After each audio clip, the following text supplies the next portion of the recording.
नमस्कार रसिको. जेव्हा आपण एखाद्या विषयाच्या अनुषंगाने बोलत असतो तेव्हा साहजिकच तो कार्यक्रम कुठे होतोय याला खूप महत्त्वाचं असं स्थान असतं. आणि मला असं वाटतं की हे स्थान महात्म्य खूप मोठं आहे. पु ल देशपांडे महाराष्ट्र कला अकादमीच्या या प्रांगणामध्ये पुलंच्या साक्षीने खरं तर आपण इथे सगळे जमलेलो आहोत.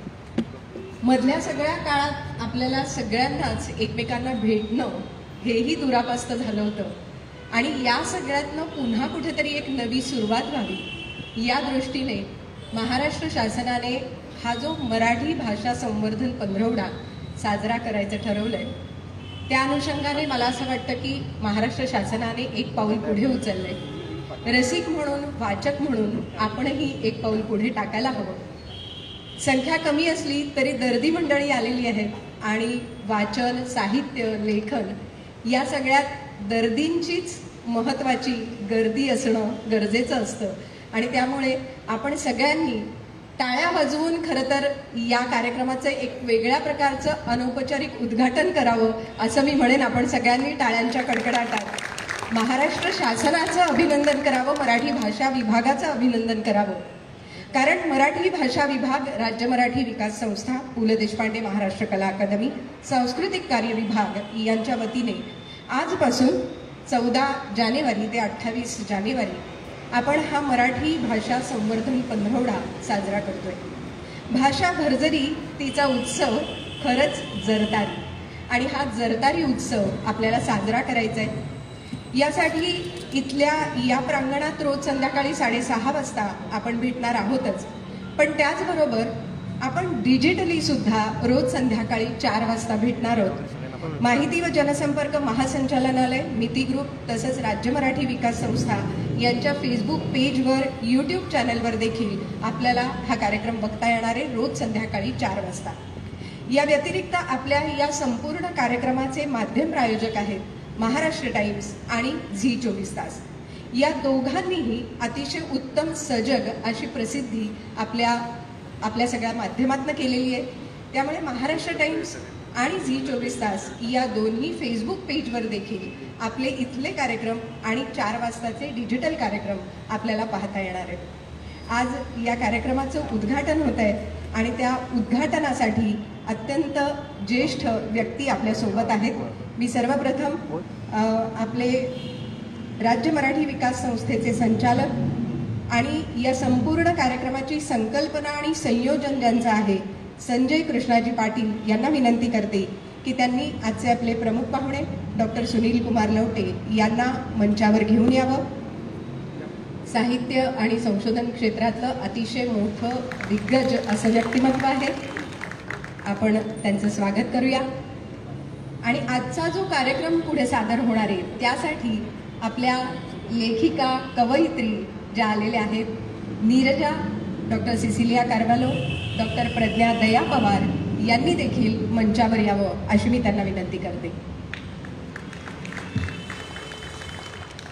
महाराष्ट्र शासनाच्या वतीने मराठी भाषा विभागाने आपल्या मराठीचे आणि मराठी साहित्यातले विविध पैलू कसे उलगडले जातील, वेगवेगळे साहित्य प्रकार कशा प्रकारे पुढे येतील आणि प्रत्येक साहित्य प्रकाराचं जे वेगळेपण आहे, जे वैशिष्ट्य आहे ते कुठेतरी या कार्यक्रमातनं आपल्यासारख्या रसिकांसमोर कसं येईल हा सगळा विचार केलेला आहे.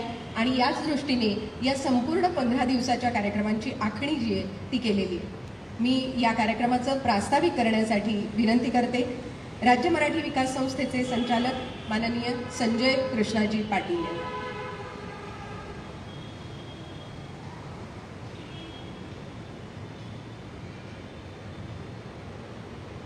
नमस्कार. महाराष्ट्र शासनाच्या सांस्कृतिक कार्य विभाग आणि मराठी भाषा विभागातर्फे यांच्या मार्गदर्शनाखाली राज्य मराठी विकास संस्था आणि पु ल देशपांडे महाराष्ट्र कला अकादमी यांच्या संयुक्त विद्यमाने आपण भाषा भरजरीचा उत्सव जरदारी आणि जागर मराठीचा असे 2 कार्यक्रम 15 दिवस साजरे करतोय भाषा पंधरवडा म्हणून. इथे प्रत्यक्ष रंगमंचावर सादरीकरण होईल. विविध क्षेत्रातले मान्यवर, कवी, लेखक, कलावंत, अभिनेते, अभिनेत्री, कवयित्री, समीक्षक अशा सगळ्या ज्ञानवंतांची मांदियाळी इथे असणार आहे. खरं म्हणजे कोरोनाच्या जागतिक उलथापालथ करणाऱ्या दुष्टचक्रानंतर, त्या चक्रीवादळानंतर राज्य शासनातर्फे आणि मराठी भाषा विभागातर्फे होणारा पहिलाच हा जाहीर कार्यक्रम आहे. त्यामुळे आम्ही ते धाडस करण्याचं ठरवलं की कोविडच्या सगळ्या मार्गदर्शक तत्वांचं पालन करून आपण कधी ना कधी रसिकांना सामोरं गेलंच पाहिजे अशी आमची इच्छा होती. यासाठी भाषा विभागाचे मंत्री माननीय आमदार सुभाष देसाई साहेब, राज्यमंत्री डॉक्टर विश्वजित कदम आणि मराठी भाषा विभागाच्या सचिव प्राजक्ता लवंगारे वर्मा यांनी खूप मोठा पुढाकार घेतला आणि अत्यंत सकारात्मक विचार करून आम्हाला हा तब्बल 30 कार्यक्रमांची मेजवानी लुटता येणार आहे. आपण जर इथे नजर टाकली तर आपल्याला आज मराठीतली 3 दिग्गज नावं तुमच्या समोर आहेत. डॉक्टर सिसिलिया कारवालो आहेत, डॉक्टर प्रज्ञादया पवार आहेत आणि निर्जाताई आहेत. सुनीलकुमार लवटे यांच्यासारखे ज्येष्ठ साहित्यिक ज्यांचं साहित्य क्षेत्रातलं योगदान आणि सृजनात्मक काम आणि संशोधनात्मक काम जगजाहीर आहे. त्यांच्याबद्दल वेगळं काही सांगण्याची मला आवश्यकता भासू नये, एवढं तुल्यबळ नाव आहे ते. आणि कार्यक्रमांच्यावर आपण नजर टाकली, ऐतिहासिक साहित्य विश्वास पाटील आणि खासदार डॉक्टर अमोल कोल्हे, सावित्रीबाई फुले यांच्या काव्य फुले यांच्या कवितांचं वाचन करणार आहेत. नवदुर्गा GST मंचच्या गीतांजली टेमगिरे आपल्या समवेतच आहेत.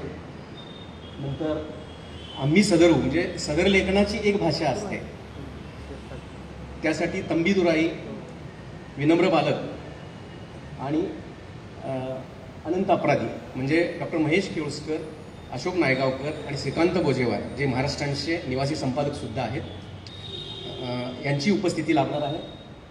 दिवाकरांच्या नाट्यछटांचं सादरीकरण. नाट्यछटा हा वाङ्मय प्रकार आता नव्या पिढीसाठी कालबाह्य झालेला आहे. त्यांना नाट्यछटा म्हणजे काय माहीत नाही आणि दिवाकरांचं योगदान म्हणजे काय माहीत नाही.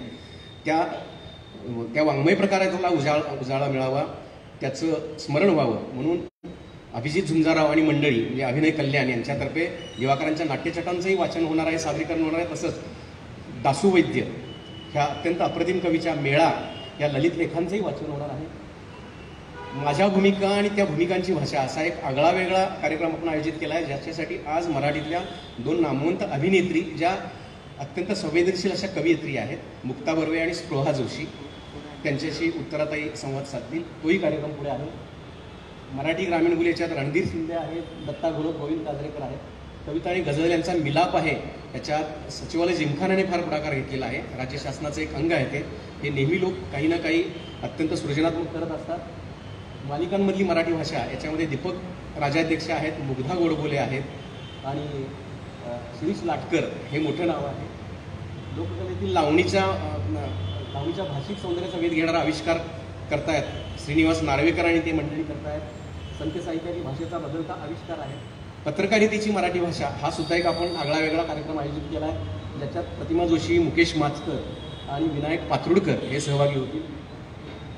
सिनेमाची भाषा मराठी आणि जागतिक सिनेमा याच्यासाठी सुद्धा जागतिक दर्जाचे चित्रपट समीक्षक श्री अशोक राणे, गणेश मतकरी आणि मीनाताई कर्णिक सहभागी होतील. आणि महाकाव्य आधुनिक कवितेतून साकारले महाभारत हा सुद्धा एक वेगळा विषय घेऊन सचिवालय जिमखान्याची टीम अनिरुद्ध देशपांडे यांच्या नेतृत्वाखाली इथे त्यांचा कार्यक्रम सादर करणार आहेत. आपण डिजिटल कार्यक्रमांवर जे लक्ष घातलं त्याचं सर्व श्रेय जातं उत्तराताई मोने यांना.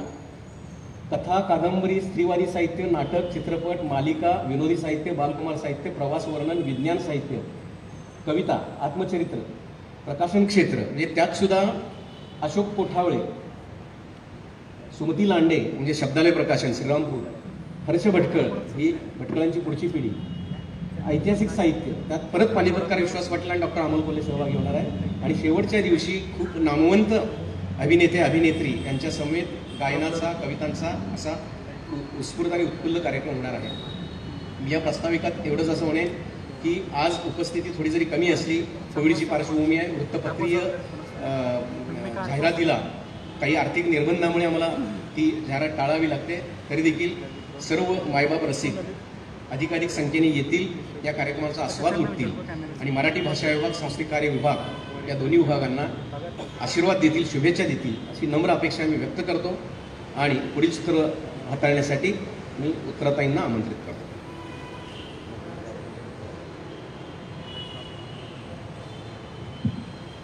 प्रास्ताविकानंतर आपण आजच्या उद्घाटन सत्राकडे वळूया. मी डॉक्टर सुनील कुमार लवटे आणि सर्व मान्यवरांना विनंती करते की त्यांनी दीपप्रज्वलन करावं आणि पुलंच्या प्रतिमेला पुष्प अर्पण करावे.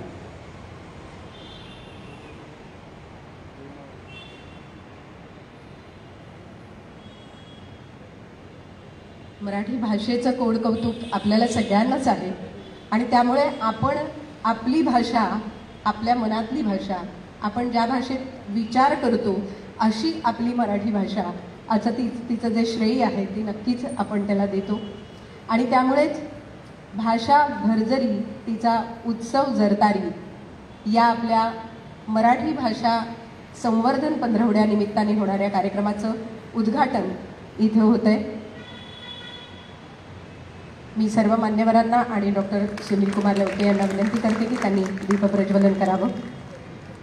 पुलंचे आशीर्वाद आपल्यासोबत आहेतच आणि त्यामुळेच पुलंच्या प्रतिमेलाही पुष्प अर्पण करावी.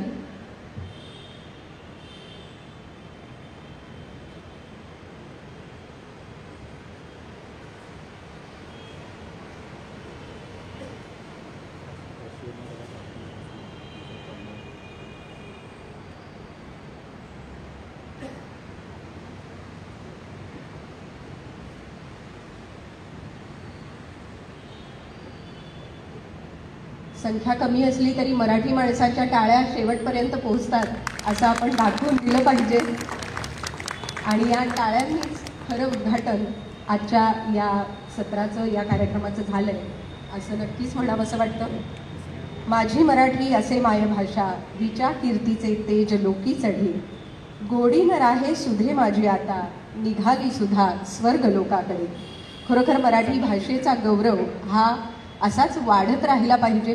आणि आजही मराठी भाषा संवर्धन आपण म्हणतोय, पण हे संवर्धन आपण पुढच्या पिढीपर्यंत पोहोचवलं पाहिजे हे सातत्याने वाटत राहतं. आणि त्या दृष्टीने हे सगळे कार्यक्रम आपल्या सगळ्या रसिकांसाठी खूप महत्त्वपूर्ण आहेत. मी डॉक्टर सुनील कुमार लवटे यांना विनंती करेन की त्यांनी आशीर्वाद द्यावेत या संपूर्ण उपक्रमाला. डॉक्टर सुनील कुमार.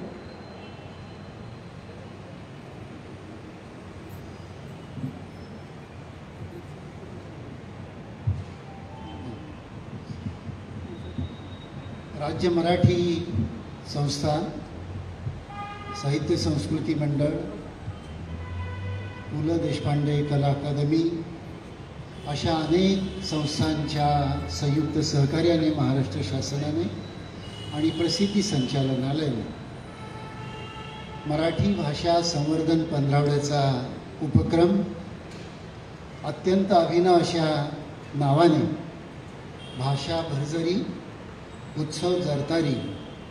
मी कोल्हापूरचा असल्यामुळे मी सुरुवातीला सांगेन की कोल्हापूरच्या ग्रामीण भागामध्ये महाराष्ट्र ओळखायचा कसा, तर स्त्री जोपर्यंत जरतारी आणि भरजरी वस्त्र घालत नाही आणि पुरुष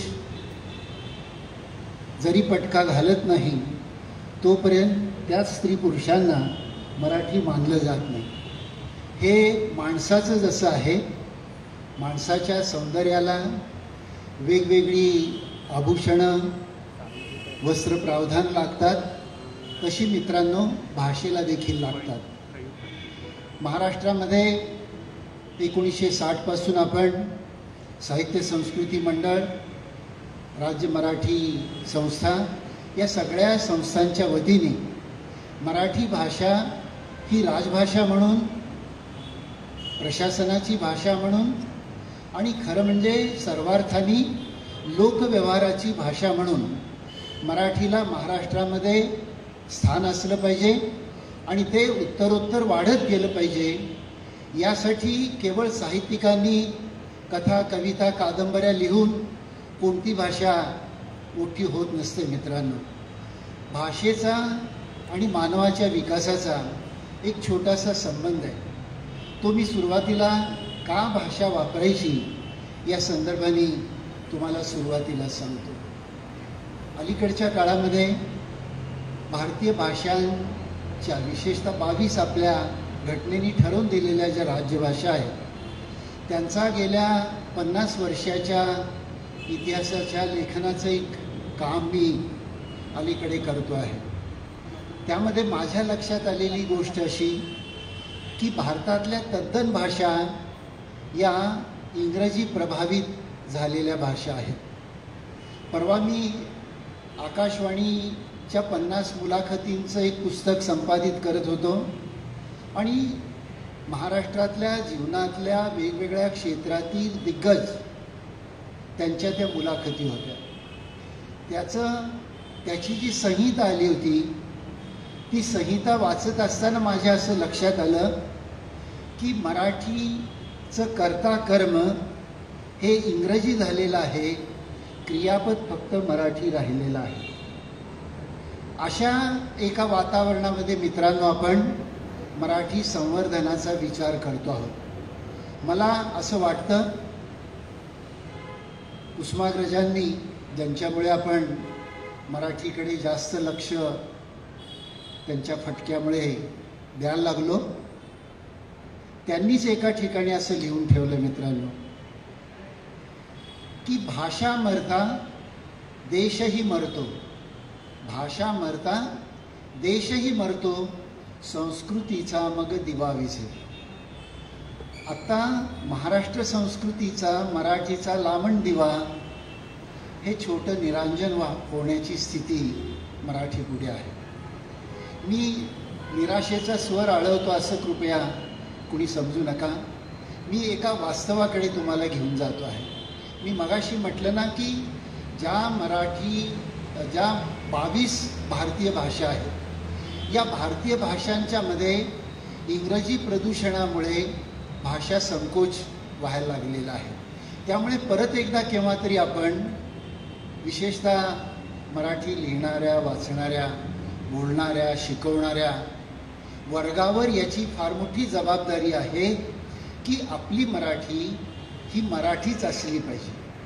त्याचं कारण असं की तुम्ही शब्द आणि भाषा जितक्या गांभीर्याने वापरता, एक एक शब्द मराठीमध्ये मी तुम्हाला कितीतरी शब्द सांगेन की ते शब्द आपल्या जीवनातून आता जवळजवळ नष्टप्राय झालेला आहे.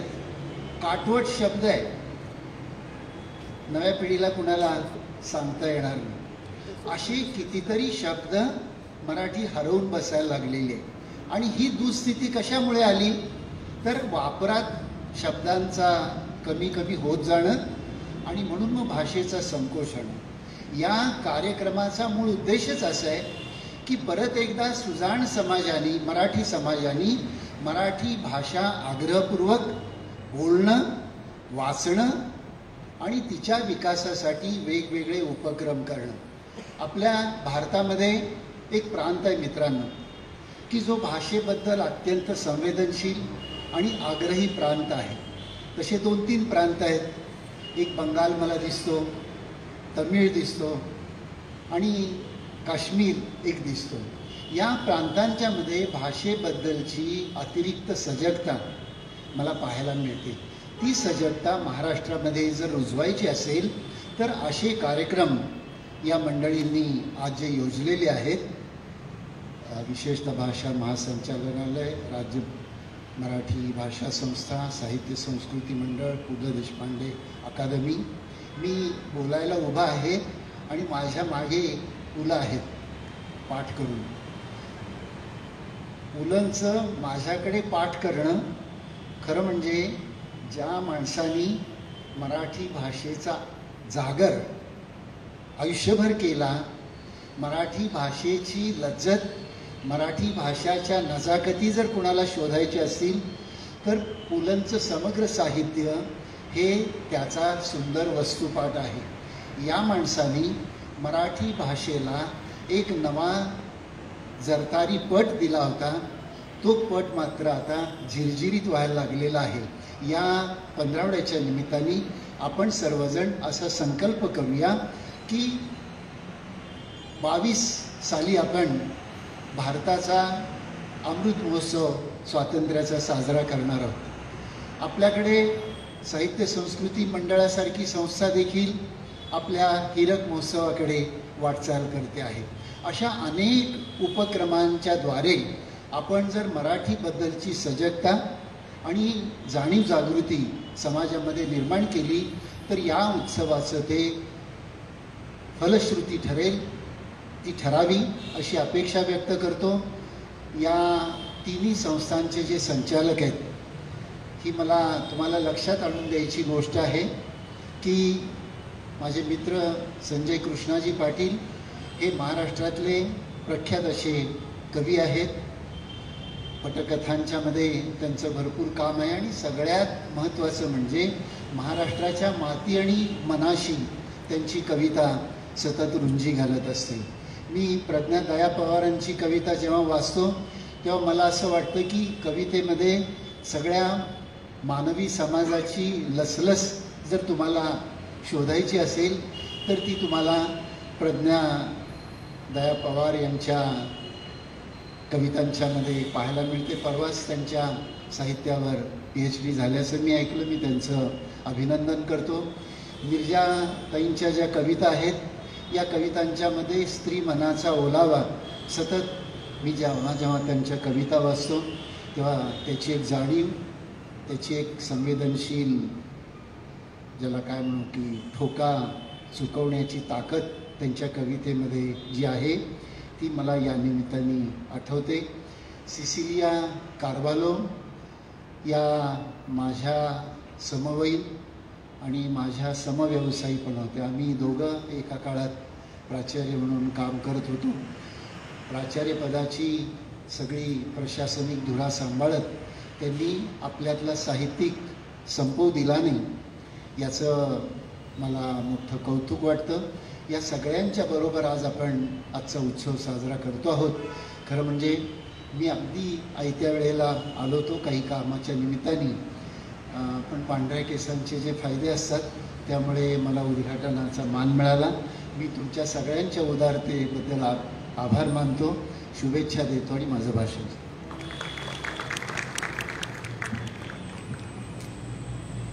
धन्यवाद.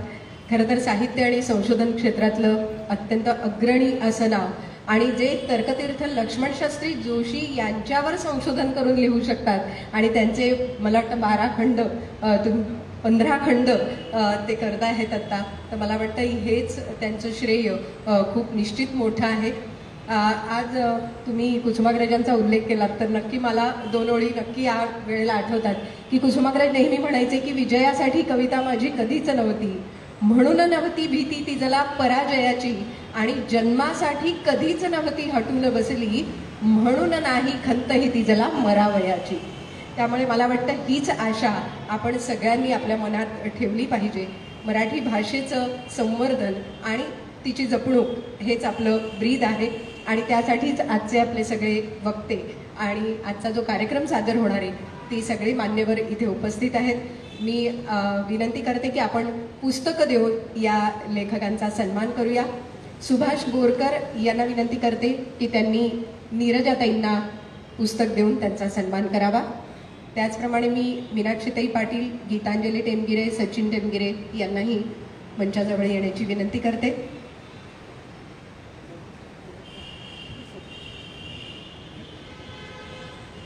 नीरजाताई,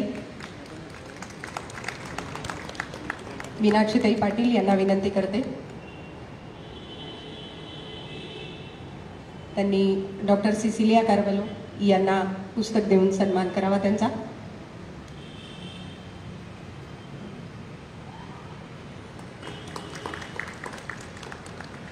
गीतांजली टेमगिरे यांना विनंती करते की त्यांनी डॉक्टर प्रज्ञा दया पवार यांना पुस्तक देऊन त्यांचा सन्मान करावा.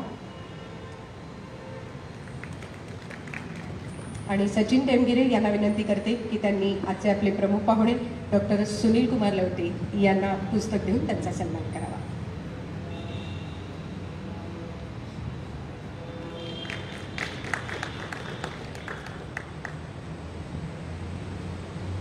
आणि आता आपण कार्यक्रमाकडे वळूया. स्त्री संक्रमणाची कविता आपल्या समोर सादर होणार आहे आणि आज मकर संक्रांत आहे, तर संक्रमणाचा हा एक वेगळा काळ आपल्या समोर स्त्री साहित्यातून, स्त्री कवितेतून कसा उमटतोय तो आपल्यासमोर सादर होणार आहे. नीरजा, डॉक्टर सिसिलिया कारवालो आणि डॉक्टर प्रज्ञा दया पवार हा कार्यक्रम आपल्यासमोर सादर करतील. मी बाकी मान्यवरांना विनंती करते की त्यांनी समोर स्थानापन्न व्हावं आणि स्टेजची व्यवस्था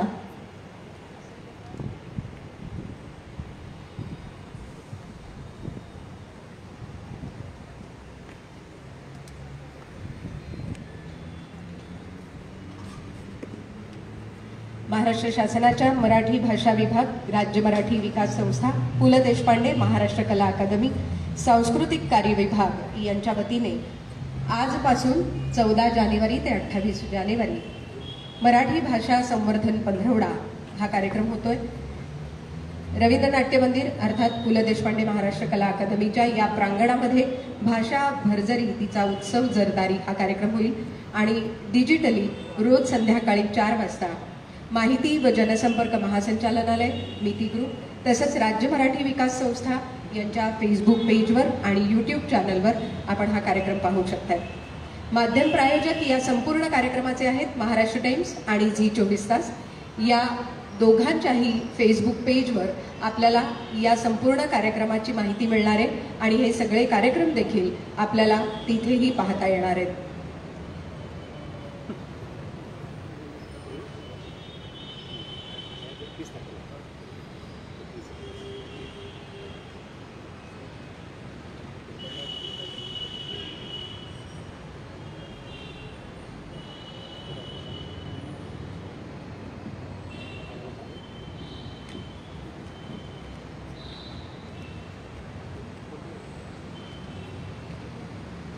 आणि आजच्या कार्यक्रमाला सुरुवात करण्याची विनंती मी करते नीरजाताई, डॉक्टर सिसिलिया कारवालो आणि डॉक्टर प्रज्ञा दया पवार यांना. खरोखर एक वेगळा सृजनाविष्कार आता यानंतर आपल्याला पाहायला मिळणार आहे. त्यामुळे मराठी भाषेचा महिमा सांगणाऱ्या या दैदिप्यमान सोहळ्याचे आपण सगळेजण साक्षीदार होऊया आणि खऱ्या अर्थाने मराठीचा जागर करूया. धन्यवाद.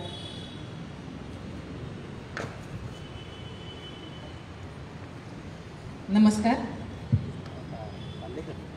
महाराष्ट्र शासनाचा मराठी भाषा विभाग, पु ल देशपांडे कला अकादमी, राज्य मराठी विकास संस्था, मराठी भाषा विकास संस्था आणि मिती क्रिएशन यांच्या संयुक्त विद्यमाने आजपासून हा मराठी भाषा पंधरवडा सुरू होतो आहे.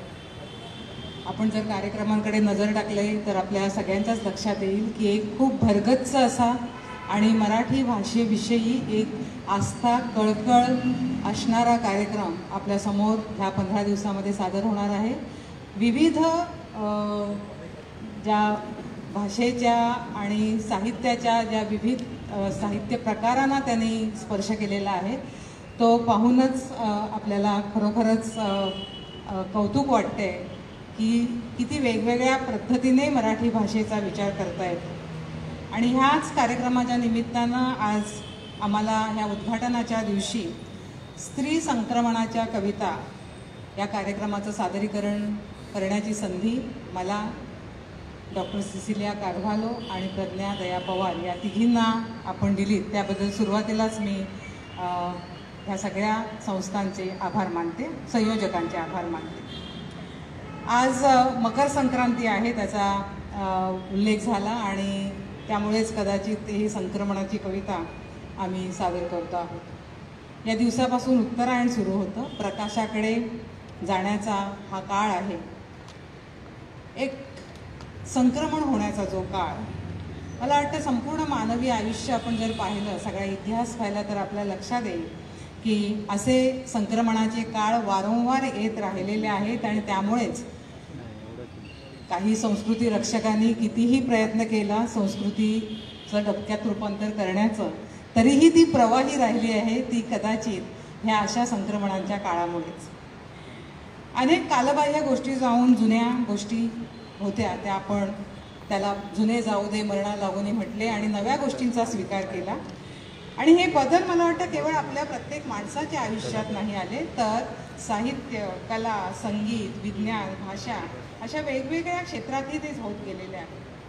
या सगळ्या प्रवासात माणूस त्याचं अस्तित्व आणि त्याचं सत्व शोधत होता आणि हा शोध केवळ एका वंशाच्या, एका वर्गाच्या किंवा एका जातीच्या, एका लिंगाच्या व्यक्ती करत नव्हत्या, तर सगळ्याच लोकांनी, सगळ्याच प्रत्येकाने म्हणजे अगदी अनेक वर्ष स्त्रीला आणि शूद्रांना ह्या समाजामध्ये काही स्थान नव्हतं, तरीही त्यांनी त्यांच्या परीने जिथे जिथे शक्य होईल तिथे तिथे हा शोध घेण्याचा प्रयत्न केलेला आहे. एक प्रकारचा आत्मशोधाचा प्रवास आपण सगळेच करत असतो आणि त्याच्यामध्ये मला वाटतं स्त्रियांचा स्वतःचा शोध घेण्याचा प्रवास हा जास्त खडतर होता. कारण आपण आजही म्हणजे बोलतो, अनेकदा समानतेच्या गोष्टी करतो, पण आपल्याला प्रत्येकाला, इथे बसलेल्या प्रत्येकाला माहीत आहे की कोणत्याही क्षेत्रामध्ये हवी तशी समानता ज्या दृष्टीने आपण विचार केला होता तशी अजूनही आलेली नाही. आणि अशा काळामध्ये सर्जनशील, संवेदनशील मनं कशी व्यक्त होत असतात, ह्या समाजव्यवस्थेच्या चौकटीबाहेर पडून माणूस म्हणून स्वतःचे ते कसे विचार करतात, ह्याचा एक आविष्कार आपल्याला साहित्यातून कायम दिसलेला आहे. स्त्रियांच्या साहित्यातून तर ते कायम आपल्याला दिसलेलं आहे. स्त्रियांनी या जगातल्या सुंदर गोष्टींवर प्रेम केलं, निसर्गाचे विभ्रम शब्दातून रेखाटले, प्रेम, वात्सल्य आणि जीवनाविषयीच्या चिंतनाला शब्दातून वाट करून दिलीच, पण त्याचबरोबर एकूणच व्यवस्थेनं केलेल्या स्त्रियांच्या शोषणानं अस्वस्थ होऊन त्या चौकटी मोडण्याचाही त्यांनी प्रयत्न केलेला आहे. ह्या चौकटीतून स्वतःला मोकळं केलेलं आहे. स्वतःला शोधण्याचा आणि शब्दातून व्यक्त होण्याचा जो प्रयत्न आजपर्यंत अनेक लेखिकांनी, अनेक कवयित्रींनी केला आहे, तो आज आम्ही उलगडण्याचा प्रयत्न करणार आहोत. अर्थात आपल्या मर्यादेमध्ये आम्ही फक्त कविता हा वाङ्मय प्रकार इथे घेतलेला आहे. फार मागे जाणार नाही, पण मुक्ताबाई, जनाबाई यांच्यासारख्या संत कवयित्रीची नावं घेतल्याशिवाय आपण कोणीच पुढे जाऊ शकत नाही. मुंगी उडाली आकाशी, तिने गिळले सूर्याशी, आपण सगळेच हा अभंग नेहमी म्हणत असतो, बोलत असतो. पण मला वाटतं मुक्ताबाईंनी त्यावेळेला त्याचा आध्यात्मिक अर्थ जो काही लावला असेल, तो पण एक स्त्री म्हणून मी ज्याचा अर्थ लावते तो असा की पुरुषसत्ताक संस्थेच्या ह्या व्यवस्थेच्या सूर्याला हलवण्याचं काम, त्याला गिळण्याचं काम आकाशात उडणाऱ्या स्वातंत्र्याचा मुक्त वारा प्यायलेल्या मुंग्या सहज करू शकतात, हे मुक्ताबाईंनी सांगितलं. मुक्ताबाईंबरोबरच जनाबाईंनी सुद्धा अगदी त्यावेळेला डोईचा पदर आला खांद्यावारी, भरल्या बाजारी जाईन मी, जनी म्हणे देवा झाले मी वेसवा, निघाले केशवा घर तुझे. अशी एक बंडाची भाषा त्या काळापासून जी सुरू केली होती स्त्रियांनी, ती पुढे हळूहळू झिरपत मला वाटतं आजच्या ह्या सगळ्या लेखिकांपर्यंत, आजच्या ह्या सगळ्या कवयित्रींपर्यंत येऊन पोचलेली आहे. हा सगळा त्या अर्थाने एक प्रकारचा संक्रमणाचाच काळ आहे असं मला वाटतं. हे सगळ्या संत कवयित्रींपासून सुरू झालेला हा प्रवास पुढे कसा होत गेलेला आहे. गेल्या 150 वर्षामध्ये ह्या सगळ्या कवयित्री ज्या काही लिहिता आहेत, अनेक कवयित्री, अनेक लेखिका आज लिहिता आहेत, वेगवेगळ्या प्रकारे व्यक्त होत आहेत, आपापली भाषा घेऊन त्या आलेल्या आहेत, आपापला शब्द घेऊन त्या आलेल्या आहेत. प्रत्येकीची भाषा वेगळी आहे, प्रत्येकीची शैली वेगळी आहे, पण तरीही एक शब्द त्या उच्चारत आहेत. तर ह्या सगळ्यांचा आज आढावा आपल्याला घेता येणार नाही आहे, पण काही निवडक कवयित्री आम्ही इथे आपल्यासमोर सादर करणार आहोत. त्यांच्याबरोबर आम्ही तिघीही असणार आहोत. गेल्या 100-150 वर्षामध्ये ज्या कवयित्री लिहित होत्या त्यांच्या कवितांकडे एक नजर टाकली तर आपल्या लक्षात येतं की या कालखंडात लिहिणाऱ्या जवळजवळ सगळ्याच कवयित्री स्वतःला शोधण्याचा प्रयत्न करत आहेत. आपली या समाजव्यवस्थेतील पारंपरिक भूमिका स्वीकारून कधीतरी त्या लिहित आहेत, तर कधी ती नाकारून लिहित आहेत. कधी त्या स्त्री म्हणून वाट्याला आलेल्या भूमिका पेलताना आलेले अनुभव व्यक्त करतात आणि ते करताना प्रेम, विरह, मातृत्व अशा विविध भावभावनांचा आविष्कार करतातच, पण त्याचबरोबर स्त्री म्हणून वाट्याला आलेल्या वेदनाचा ही आविष्कार करतात. त्या वेदनेच्या बद्दल सतत बोलतायत. जसं मी म्हटलं की प्रत्येकीची पद्धत वेगळी आहे लिहिण्याची, शब्दांची, प्रतिमांची निवड वेगळी आहे, पण त्यातून व्यक्त होणाऱ्या भावना ह्या सगळ्या सार्वत्रिकच म्हणायला हव्यात. सुरुवातीच्या काळात काही कवयित्री पुरुषांच्या मनात असलेल्या आपल्या प्रतिमेवरच प्रेम करत होत्या आणि लिहित होत्या. पण त्याच काळात जर तुम्ही अगदी सुरुवातीचा काळ घेतलात, म्हणजे गेल्या शतकातला पहिल्या 50 वर्षातला जर काळ घेतला तर अनेक कवयित्री खूप वेगळ्या पद्धतीने, मग त्याच्यामध्ये लक्ष्मीबाई टिळक असतील, सावित्रीबाई फुले असतील, किंवा अगदी पुढे आपण गेलो तर इंदिरा संत, पद्मा गोळ्यांपर्यंतचा जो सगळा कालखंड आहे त्याचमध्ये आपल्याला दिसतं की एकीकडे आपल्या ह्या प्रतिमेत गुंतलेल्या स्त्रिया आहेत, तर दुसरीकडे पद्मा गोळेंसारखी कवयित्री जी आपल्या अनेक कवितेतून ह्या व्यवस्थेनं स्त्रीचं जे शोषण केलेलं आहे, तिचं जे स्थान आहे ते अधोरेखित करते. म्हणजे त्या काळामध्ये पद्मा गोळे किती वेगळं लिहित होत्या. म्हणजे आम्ही कुलीनांच्या कन्यासारखी उपहासात्मक कविता पद्माबाईंनी लिहिलेली आहे, किंवा अगदी चाफ्याच्या झाडासारखी कविता आपल्याला सगळ्यांना माहिती आहे. आज मी जरा त्यांची वेगळी कविता इथे सुरुवातीला वाचणार आहे. आम्ही सगळ्याजणी वेगवेगळ्या कवयित्रींच्या कविता इथे आपल्यापुढे सादर करतो आहोत. तर पहिली कविता आहे पद्मा गोळे यांची मी माणूस म्हणून कविता आहे. स्त्री देवी हे तर खोटं, स्त्री देवी हे तर खोटं, स्त्री सखी हेही खोटं, स्त्री सुंदर चलनी हुंडी, स्त्री म्हणजे नुसती कुंडी, स्त्री म्हणजे केवळ मांस, शिकाऱ्याच्या हातात फास, बाकी सारे मोहक भास, बाकी सारे मोहक भास, चीर फाड आणि तपास, चीर फाड आणि तपास असं ह्या स्त्रियांना सांगतायत. आणि हे सगळं होऊन स्त्रीला संताप कसा येत नाही असं पद्माबाईंना वाटतं. ही खूप मोठी कविता आहे त्यामुळे पूर्ण सादर नाही करत, पण ज्या महत्त्वाच्या ओळी आहेत त्यांना संताप येतो आणि त्या म्हणतायत की तरीही चीर फुटत नाही, कुचकी भीड तुटत नाही, नटवी लाज सुटत नाही, हिशेब काही मिटत नाही.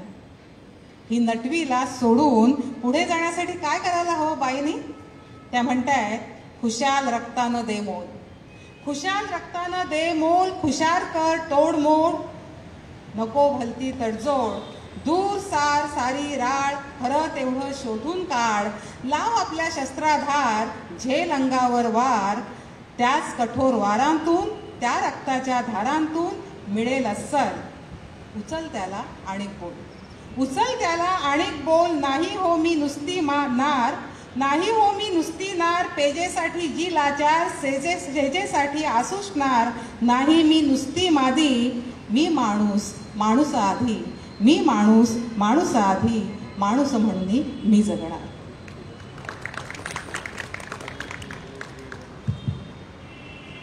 नमस्कार. आत्ताच्या उद्घाटनपर समारंभामध्ये आदरणीय सुनील कुमार लवटे सर यांनी अतिशय नेमकी मांडणी केली, पण त्यांनी त्या मांडणीमध्ये जी खंत व्यक्त केलेली आहे मराठी भाषेच्या संदर्भामधली, आणि ती आपल्या सर्वांच्याच मनामध्ये ती एक खंत आहे. मला असं वाटतं की आत्ता हा जो एक स्त्री संक्रमणाची कविता आम्ही जी तुमच्यासमोर घेऊन आलेलो आहोत, तर भाषेचा एक वेगळा पोत म्हणा किंवा भाषेचे जे विविध पदर म्हणा, सूक्ष्म भाषेची अतिशय सूक्ष्म चालणारे असे जे तरंग आणि भाषेची एक सर्वस्पर्शी जाण, ती भाषेची म्हणत असताना अर्थातच स्वभान, समष्टीभान आणि विश्वभान या सगळ्याला कवेत घेऊन त्या सगळ्याला सामोरं जात स्त्रिया काय लिहितात, कसं लिहितात याचा अतिशय थोडक्यात असा धांडोळा घेण्याचा प्रयत्न आम्ही एका पिढीच्या आहोत असं आम्ही मानतो, मैत्रिणी आहोत, आणि आमच्या तिघींचाही प्रवास हा एकमेकींच्या हातात हात घालून चालू आहे. एका अर्थाने मिळून साऱ्या जणी अशा आम्ही आहोत. आणि हा सगळा प्रवास, या प्रवासाची सगळी पाळंमुळं ही सावित्रीबाई फुले असतील, मगाशी जसा नीरजाने उल्लेख केला त्या सगळ्या संत कवयित्रींपर्यंत जाऊन पोचलेली असतील. आणि आम्ही सगळ्याच खरं तर एकमेकींच्या खांद्यावर उभे आहोत आणि त्या खांद्यावर उभं राहून आजचं वास्तव बघतो आहोत. मी जी सुरुवात करणार आहे ती कवयित्री आहे अर्थातच नीरजा. आमच्या पिढीची एक अतिशय धारदार असा आवाज, प्रखर स्त्रीवादी कवयित्री असं जिच्या कवितांना अत्यंत सार्थपणे म्हणता येईल, संबोधता येईल अशा नीरजाची एक कविता मी सुरुवातीलाच आपल्या सर्वांसमोर ठेवते. या कवितेचं शीर्षक आहे ग्लोबल सर्वार्थानं. ती म्हणाली आवडतो मला जाहिरातीतला पुरुष, केसांना जेल लावून आभास निर्माण करणारा, सचैल स्नान केलेल्या गोपींचा आवडतात मला त्याचे कामुक डोळे, देहात आर पार शिरणारे. त्याचं फिजिक आणि सेक्स अपील तरंगत राहतं माझ्या डोळ्यात. मी बंद करते पापण्या आणि पाहते पुन्हा पुन्हा ग्लोबल पुरुषाचं स्वप्न. मला शिरायचं नसतं त्याच्या मेंदूत, जाणूनही नसतो घ्यायचा त्याचा बुद्ध्यांक किंवा त्याची आवडही. त्याच्यावर कोणते संस्कार आहेत ह्याचीही माहिती नको असते मला. नसतो रस मला त्याच्या कौटुंबिक पार्श्वभूमीत. मला हवा आहे केवळ पुरुष, आव्हान देत सुसाट निघालेल्या वाऱ्याबरोबर बाईकवरून. मी बदलले आहे असं म्हणतंय जग. कुंकवासाठी धनीबिनी मागायचे दिवस आता पडलेत मागे. तो संपला तर चुडे बिडे फोडण्याचे. पावित्र्य आणि योनिशुचिता लादणाऱ्या समूहाला ठोकरून मी निघाले शोधात माझ्याच ग्लोबल अस्तित्वाच्या.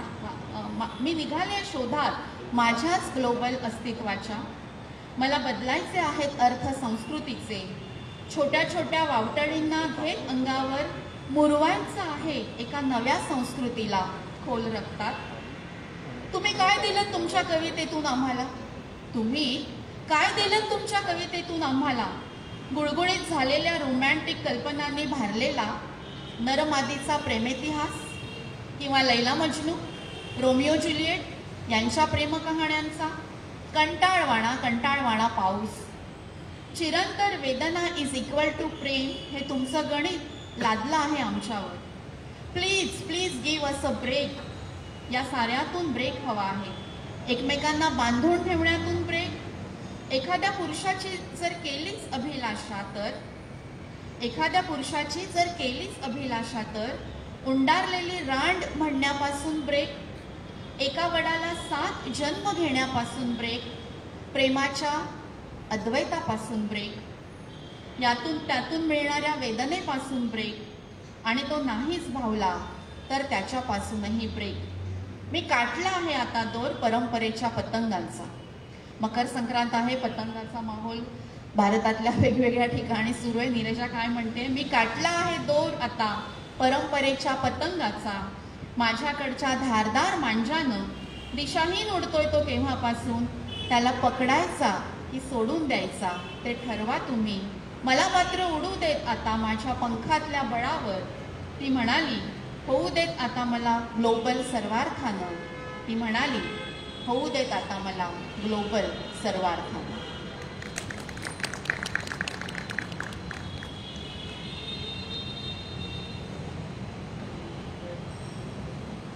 सर्वांना नमस्कार. संक्रमण काळाच्या सर्वांना शुभेच्छा. आपण एका संक्रमणाच्या काळातूनच खरं म्हणजे जात आहोत, कारण कोविडचा काळ आपण टाळेबंदीमध्ये घालवलेला आहे आणि आता आपण एका संक्रमणाच्या काळामध्ये प्रवेश केलेला आहे. कवितांची पार्श्वभूमी जी आपण आत्ता पाहिली त्यावरून आपल्याला दिसून येईल की हा कविता म्हणजे काळाचाच आवाज आहे.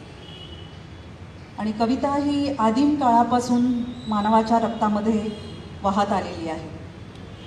परंतु ज्यांना ज्यांना संवेदनशील मन मिळालं त्यांनी आपले अनुभव, आपले जीवन शब्दामध्ये थाटण्याचा प्रयत्न केला. अशी पहिली कविता मी एक सादर करते आहे इथे, सावित्रीबाई फुलेंची. सावित्रीबाई फुलेंनी सामाजिक व्यंगावर बोट ठेवणाऱ्या अनेक कविता लिहिलेल्या आहेत. परंतु त्यांना एक तरल अशी प्रतिभा लाभलेली होती. निसर्गाकडे बघण्याची ही एक तरल अशी दृष्टी त्यांना लाभलेली होती. त्यांनी चाफा, गुलाब, जाई, जुई यांच्यावर कविता लिहिलेल्या आहेत. परंतु एक अतिशय सुंदर त्यांची कविता आहे मानव आणि सृष्टी नावाची. आणि त्याच्यामध्ये त्यांनी सांगितलेलं आहे की मानवाला जगायचं असेल तर सृष्टी जगवली पाहिजे आणि सृष्टी जगली तरच माणूस जगेल. म्हणून स्वतः जगा आणि इतरांना जगू द्या हा मंत्र सावित्रीबाई फुलेंनी तेव्हा आपल्याला दिलेला आहे. त्या कवितेमध्ये म्हणतात, अगदी साधी सोपी कविता आहे. पाऊस पडला शिवारात या निर्मळ झाली सृष्टी. फळा फुलांना कडधान्यांना पोषक देई पुष्टी. झिमझिम येई पाऊस पडतो बहरली सृष्टी सारी. फळा फुलांचा वेलबुट्टीचा नेसते शालू भारी. कोकिळ गाते कहू कहूनी मोर डोलुनी नाचे. फुलांभोवती आनंदाने फिरती भुंगी चाचे. सुंदर सृष्टी सुंदर मानव सुंदर जीवन सारे. सद्भावाच्या पर्जन्याने बहरुनी टाकू वारे. यारे नाही वारे. मानवी जीवन हे विकसूया. भयचिंता सारी सोडूया. इतरा जगवू स्वतः जगूया. मानव प्राणी निसर्गसृष्टी द्वय शिक्क्याचे नाणे. एकच असे ते म्हणूनी सृष्टीला शोभवू मानव लेणे. सृष्टीला शोभवू मानव लेणे. अगदी साधी सोपी कविता आणि तशाच स्वरूपाची एक दुसरी कविता दुसऱ्या कवयित्रीची. ही कवयित्री आहे कल्पना दुधाळ. मला इंग्रजीमधलं एक लोकगीत आठवतं. त्यामधली ती बाई असं म्हणते की मला शेतकऱ्याची बायको म्हणू नका. मी शेतकरीच आहे. बाई म्हणते की मी शेतकऱ्याची बायको नाही, मी शेतकरीच आहे. बघा ना माझ्या हातावर पडलेले नांगर आणि औत धरून माझ्या हातावर पडलेले तळहातावर असलेले घट्टे. बघा माझ्या नखामध्ये माती गेलेली आहे. बघा माझ्या हातांना पायांना चरे गेलेले आहेत. तर तरीही तुम्ही मला शेतकऱ्याची बायको कसं म्हणता? मी स्वतः शेतकरीच आहे. कल्पना दुधाळ हिने शेतीवरच्या ज्या कविता लिहिलेल्या ती शेतकरी आहे.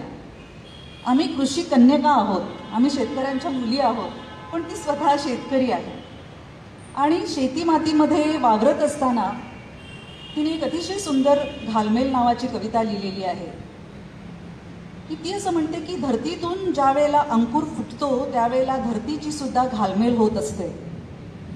तशीच घालमेल ज्या वेळेला एखादी व्यक्ती कविता लिहितो त्यावेळेला त्याचं अंतःकरण कसं फुटत असतं आणि कवितेचा कोम जेव्हा बाहेर पडतो त्यावेळेला त्याच्या मनाची काय घालमेल चाललेली असते ती तिने या कवितेमध्ये दाखवलेली आहे.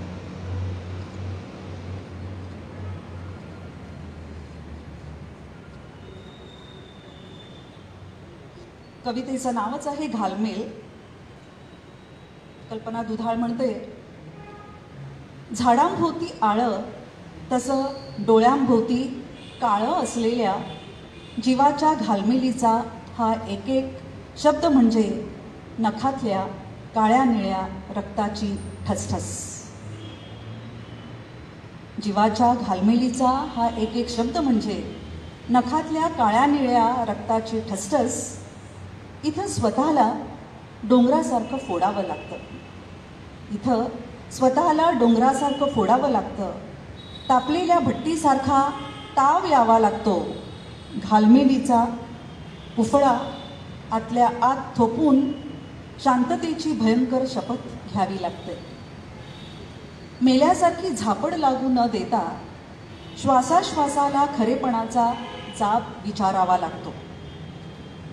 संसाराला वटारलेल्या डोळ्यात कवितेच्या ओळींचं काजळ फासावं लागतं. संसाराला वटारलेल्या डोळ्यात कवितेच्या ओळींचं काजळ फासावं लागतं. तेव्हा कुठं अनुभवांची प्रामाणिक सांगड शब्दात सापडते. घालमेल घालमेल नुसती घालमेलच नसते ती. अख्खा समकाल आतड्यांना गुंडाळलेली केविलवाणी उलथा पालत असते जीवाची. अख्खा समकाल आतड्यांना गुंडाळलेली केविलवाणी उलथा पालत असते जीवाची.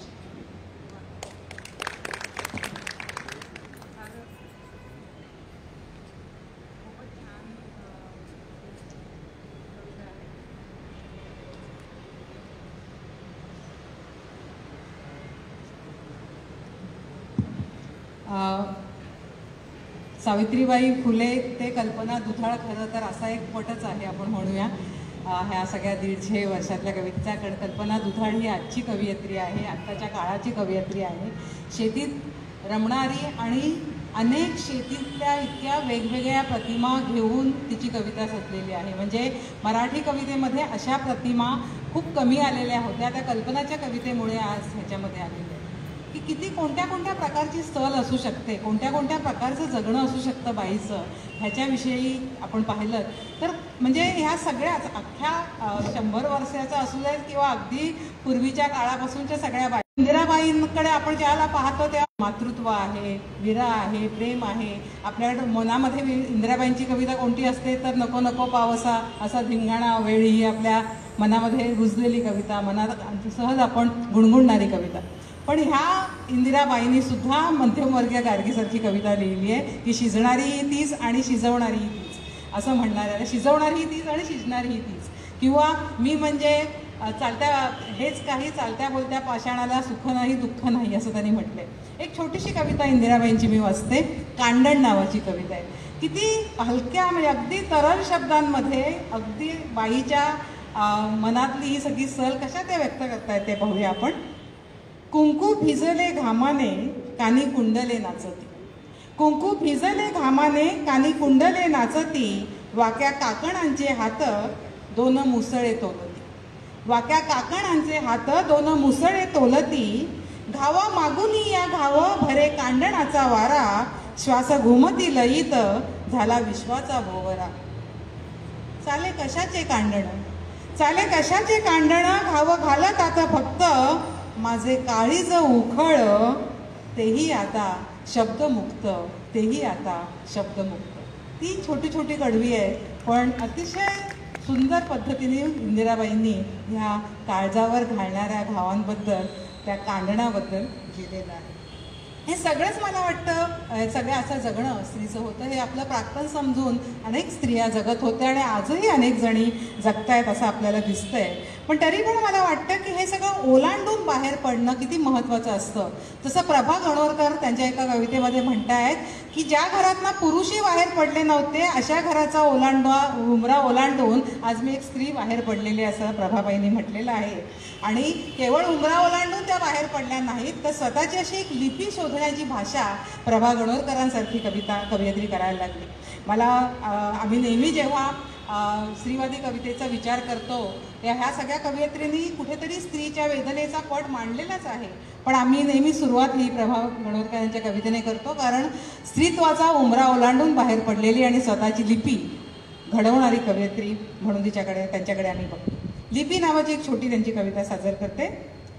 सारा मजकूर एका अज्ञात लिपीत लिहिलेला, सारा मजकूर एका अज्ञात लिपीत लिहिलेला, चौकोन, चंद्र, मासळीचे आकार, काटक्यांच्या बाहुल्यासारखी माणसं, एका ओळीत 2 वर्तुळे एकमेकात घुसलेली, पुढे धनुष्याला जोडलेला बाण, शिवाय कमळ, नंतर प्रत्यक्ष हत्ती. चिन्हामधला अर्थ नकळत मनातल्या मनात सुटत जातो आहे. कुणाच्या या दुःख कथा, कुणाविरुद्ध कुणाचे हे आव्हान, कुणाचे शब्द असे चिन्हांकित करावे लागले. हळूहळू ही चिन्हे अदृश्य होत जातात आणि नवी चिन्हे उमटू लागतात त्यांच्या जागी. हळूहळू ही चिन्हे अदृश्य होत जातात आणि नवी चिन्हे उमटू लागतात त्यांच्या जागी.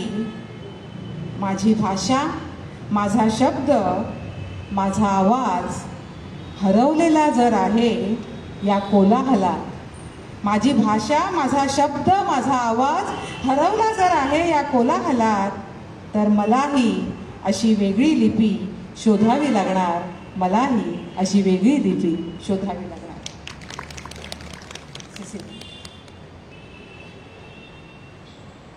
मी आता लक्ष्मीबाई टिळकांच्याकडे वळते आहे.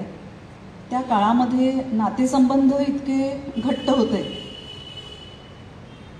आज एक त्याच्याकडे बघण्याचं म्हणजे सपाटीकरणाच्या या काळामध्ये नातेसंबंधापासूनच आपण नेमके दुरावलेलो आहोत. अशा काळामध्ये लक्ष्मीबाई टिळकांनी एक छान कविता लिहिलेली आहे. ती आपल्या भाचीला उद्देशून लिहिलेली आहे की ती सासरी जाण्यास आसुसलेली आहे, परंतु तिच्यावर असलेल्या जबाबदाऱ्यामुळे ती इतकी दबून गेलेली आहे की ती जबाबदारी कायम ठेवून सुद्धा तू कशी सासरी जाऊ शकतेस हे शकते हे लक्ष्मीबाई टिळकांनी याच्यामध्ये सांगितलेलं आहे. ही भरली घागर तुझ्या शिरावर बाळे, ही भरली घागर तुझ्या शिरावर बाळे, तू उभी लागले कुठे कुठे तव डोळे, ही गाडी वाजे खडखड खडखड खडखड दूर, हे इकडे उडते धडधड धडधड तव ही ऊर, तू प्रसन्न आता क्षणे खिन्न तू होशी, मेघात गवसला चंद्रस दुसरा दिसशी, तू अल्लड साधी पोर लाडके, गुरुजने कल्पिली थोर लाडके, तुझं कशाचा हा संसार लाडके, हा 2 दिवस तरी टळो म्हणून झाले, मन अधीर गेले माहेरात व गेले, माहेरी आपण भाऊ बिजेला जाऊ, माहेरी आपण भाऊ बिजेला जाऊ, येतील न्यावया बाबा अथवा भाऊ, हे प्रौढपणाचे ओझे फेकून देऊ, सुचतील तेवढे खेळ खेळून घेऊ, ही मनात तुझी या बाई वासना, मी ओळखिले की नाही सांग ना, भर बघू पुन्हा अश्रुही लोचना, ए हासत आता आलिंगी मज बाळे, मी तुझी मावशी तुला न्यावया आले, मी तुझी मावशी तुला न्यावया आले. या मुलींच्या संदर्भातलीच म्हणजे तेव्हाच्या काळची ही लक्ष्मीबाईंची भाची. आणि आजच्या काळामध्ये एखादी आई आपल्या आजच्या पिढीला जेव्हा गोष्ट सांगते, किती फरक पडलेला आहे या सगळ्या पिढीमध्ये, आणि जीवनाकडे बघण्याचा आपला दृष्टिकोन किती बदललेला आहे. मीनाक्षी पाटीलची कविता वाचते. मीनाक्षी पाटील इकडे आहे, अत्यंत संवेदनशील कवयित्री, आणि आपल्या मुलीला गोष्ट सांगते, परंतु आजची पिढी आपल्या तेव्हाच्या राजाराणीच्या गोष्टी ऐकून घ्यायला तयार नसतात. बघा, मुलीने सांगितलेली नवीन गोष्ट, रोज सांगते मुलीला गोष्टी, रोज सांगते मुलीला गोष्टी, झोपताना भरवताना डोळे करून लुकलुकते, ती पण पाहत राहते मनातल्या मनात, गोष्टीतल्या पात्रांना कळत नाही तिला, कोल्हा कायम लबाडच का, गोष्टीतल्या पात्रांना ती पण पाहत राहते मनातल्या मनात, कळत नाही तिला, कोल्हा कायम लबाडच का, सुसर नेहमी दुष्टच का, नावडती राणी चांगलीच का, वैतागून एक दिवस म्हणाली मला, मम्मा सांग नवी गोष्ट, वैतागून एक दिवस म्हणाली मला, मम्मा सांग नवी गोष्ट, एक होती राणी तिला होते 2 राजे, एक होती राणी तिला होते 2 राजे, एक होता आवडता एक होता नावडता, किंवा एक होती राणी तिला नव्हता राजा, किंवा एक होता राजा त्याला नव्हती राणी, नाहीतर एक कर ना बदलूनच टाक सगळ्या गोष्टी, नाहीतर एक कर ना बदलूनच टाक सगळ्या गोष्टी, सुरुवातीपासून शेवटापर्यंत, सुरुवातीपासून शेवटापर्यंत. संक्रमणाचा किती मोठा टप्पा मीनाक्षीच्या एका छोट्याशा कवितेमध्ये गाठलेला आहे हे दिसून येते.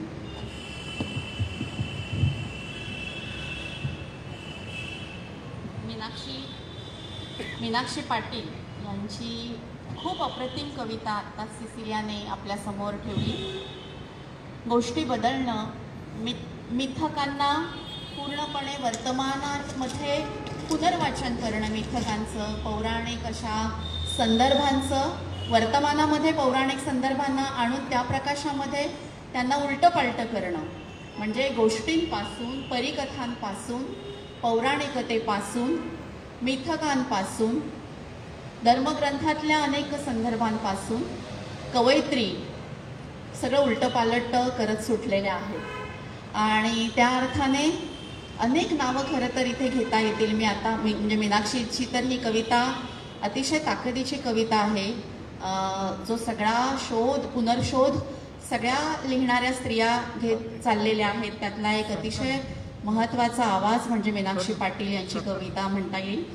मी आता ज्या कवयित्रींची कविता वाचते तेही अलीकडच्या आधुनिक ज्याला आपण काळातले किंवा आधुनिक मराठी कविता असं ज्याला आपण म्हणतो, त्या आधुनिक मराठी कवितेतला एक खरोखरचा एक आधुनिक आवाज, खरोखरची एक आधुनिक कविता, गेल्या अलीकडच्या 150 वर्षातली अतिशय लखलखीत एक संपूर्ण असं नवभान ज्यांनी आपल्या वाळूचा प्रियकर आणि विशेषतः महानगर किंवा देह ऋतू किंवा माणूसपणाचं भिंग बदलल्यानंतर अशा सगळ्या कविता संग्रामातून दिलं, त्या मल्लिका अमर शेख यांची कविता मी आता वाचते आहे. त्यांची एक संदर्भ आहे की सगळे जे चित्रकार आहेत किंवा शिल्पकार आहेत ते कधीही विचारमग्न स्त्री का बरं दाखवत नाहीत. म्हणजे रोदानं विचारात पडलेली स्त्री असं शिल्प का बरं रोदाला कधी करावंसं वाटलं नाही. तर असे अनेक प्रश्न मल्लिका अमर शेखांची कविता उपस्थित करते, जे अडचणीत आणणारे आहेत, जे आपल्याला पेचात टाकणारे आहेत आणि महानगरालाच जी एक अवकळ आलेली आहे संपूर्णपणे, तर त्यामध्ये स्त्री आणि महानगर अशी जी एक सांगड त्यांनी घातलेली आहे किंवा ते एक प्रतिरूप त्यांनी त्या महानगरामधून पूर्णपणे मांडण्याचा प्रयत्न केला आहे, त्याच्याशी नातं सांगणारी ही एक कविता आहे. स्वातंत्र्य हे अजून कुठल्या तरी साखळीचं नाव. भिंत, छत, जमीन यामध्ये ठोकून बसवलेली मी, स्वातंत्र्याचे लहान लहान गोल आरसे माझ्या कपड्यावर.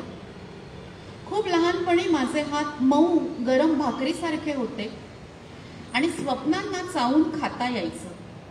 आणि अचानक एक अनोळखी परकी स्त्री माझ्यात राहायला आली. विचारांचे गरम कपडे, वासनेचं निरर्थक झाकण तिनं बसवलं देहावर. मी घुसमटले. सगळ्याच बायकात राहायला येतात या परक्या बाया, सगळ्याच बायकांमध्ये राहायला येतात या परक्या बाया, स्त्रीत्वाचे अर्थ सांगत. मग राहायला येतो एक चकचकीत आरसा, मग एक दिमाखदार फसवणूक, मग दुःख, मग आणि खूप काही येतच राहतं आपल्यात. छटेल अर्थ निरर्थक भावनांची पाहून गर्दी, साध्या साध्या सुखांची निरागस पिल्लं. आपलं होऊन जातं एक मोठं घर किंवा मग नुसतीच अडगळीची खोली. स्त्रीत्व होऊन जातं एक भला थोरला पाळीव कुत्रा, इमानी करून डोळ्यांचा. स्वातंत्र्य हे अजून कुठल्या तरी साखळीचं नाव असतं. न नात्यांचे अजस्र बिल्ले लटकावून स्त्रीत्व हिंडतं या खोलीतून त्या खोलीत. प्रत्येक चुलीवर शिजवली जातात कंटाळ्याची कालवणं, प्रत्येक चुलीवर शिजवली जातात कंटाळ्याची कालवणं.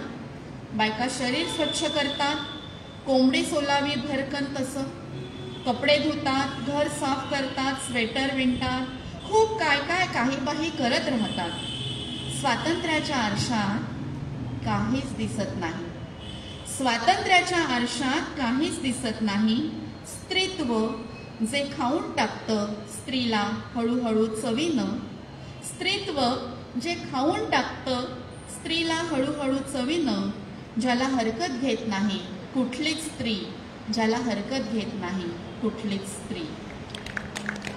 अशी एक अतिशय धारदार कविता मल्लिका अमर शेख यांनी, हीच नाही अनेक कविता त्या सातत्याने लिहितात. एक अतिशय वेगळ्या पद्धतीची अभिव्यक्ती मी आता आपल्यासमोर मांडू इच्छिते. शिरीष पै यांचं नाव एकूण मराठी कवितेच्या प्रांगणामध्ये प्रवाहामध्ये खूप मोलाचं आहे. अतिशय उत्कट अशी प्रेमकविता त्यांनी लिहिली, अतिशय सुंदर निसर्ग कविता लिहिली. किंबहुना निसर्ग कविता, प्रेम कविता, अमुक कविता, तमुक कविता यातली सोयीसाठी असणारी जी वर्गीकरण आणि कप्पे आहेत ते कप्पेसुद्धा धुडकावणाऱ्या कविता अनेक जणांनी लिहिल्या. शिरीष पै यांचे आणखी एक अतिशय मोलाचं योगदान आहे आपल्या सगळ्या मराठी कवितेला आणि ते आहे हायकू. झेन तत्वज्ञानातून विकसित झालेला हा जो हायकू हा कवितेचा प्रकार आहे. आत्ता आणि इथे या ज्या संज्ञा आहेत या संज्ञा झेन तत्वज्ञानातून जे आल्या त्या स्वतःच्या अस्तित्वाचं निदर्शक असं मानतात आणि जे काही आहे आपल्यासमोर, एखादं दृश्य असेल, कुठलंही एखादं निसर्गाचं असेल, माणसांचं असेल, तर ते आहे त्याच स्वरूपात आहे तसं स्वीकारणं, अशी एक धारणा त्या ज्या झेनपंथीय तत्त्वज्ञानातून आली, जी हायकूमध्ये परिवर्तित झाली. आणि मग शिरीषताईंनी तर अनेक जपानी हायकूंचा अतिशय सशक्त असा मराठी अनुवाद आपल्याला दिला आणि त्याबरोबरीने त्यांनी स्वतःचे पण स्वतंत्र हायकू लिहिले. माझ्याकडे जे पुस्तक आहे ना, ते पुस्तक जवळपास 1979 सालाचं पुस्तक आहे आणि हे आता तर कुठे मिळणंही शक्य नाही. हे त्यांनी दया पवारांना भेट म्हणून दिलेलं पुस्तक आहे. वारसा हक्काने ते माझ्यापर्यंत आलेलं आहे, कारण स्थावर जंगम मालमत्तेपेक्षा आपल्याला असाच वारसा मिळतो, शब्दांचा, पुस्तकांचा, भाषेचा, साहित्याचा. तर त्या मला आठवतंय की त्या ज्या पद्धतीने हे हायकू वाचायचे तशा पद्धतीने मला नाही वाचता येणार. विलक्षण सुंदर पद्धतीने त्या हायकूंची पेशकश त्यांची असायची. मला ते जमेल की नाही मला माहिती नाही, पण मी प्रयत्न करते आणि काही हायकू आपल्यासमोर ठेवते. जरा खाली जरा वर, जरा खाली जरा वर, सहज तरंगतायत समुद्र पक्षी भरतीच्या लाटेवर. ओहोटीची वेळ पाणी माग माग हटतंय, ओहोटीची वेळ पाणी माग माग हटतंय, पाखरू वाळूत फडफडतंय. पायापाशी फुटली लाट, पाणी आले आणि गेले, पायापाशी फुटली लाट, पाणी आले आणि गेले, मी फक्त पाहत राहिले.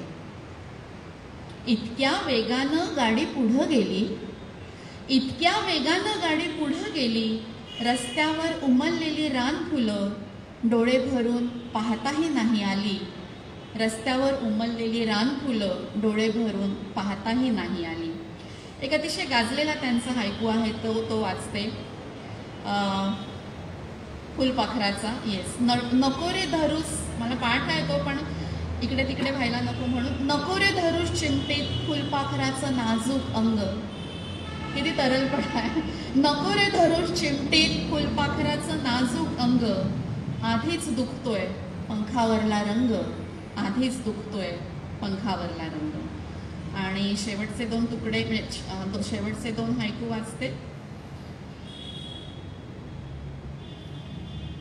कवितेच्या संदर्भातले आहेत ते, म्हणून मला जरा त्याचा उल्लेख इथे करावासा वाटतोय.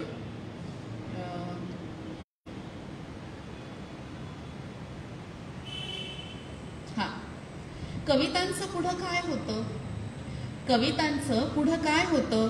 होड्या केल्या जळात सोडल्या, होड्या केल्या जळात सोडल्या, कुठं गेल्या कुणी पाहिल्या, कुठं गेल्या कुणी पाहिल्या.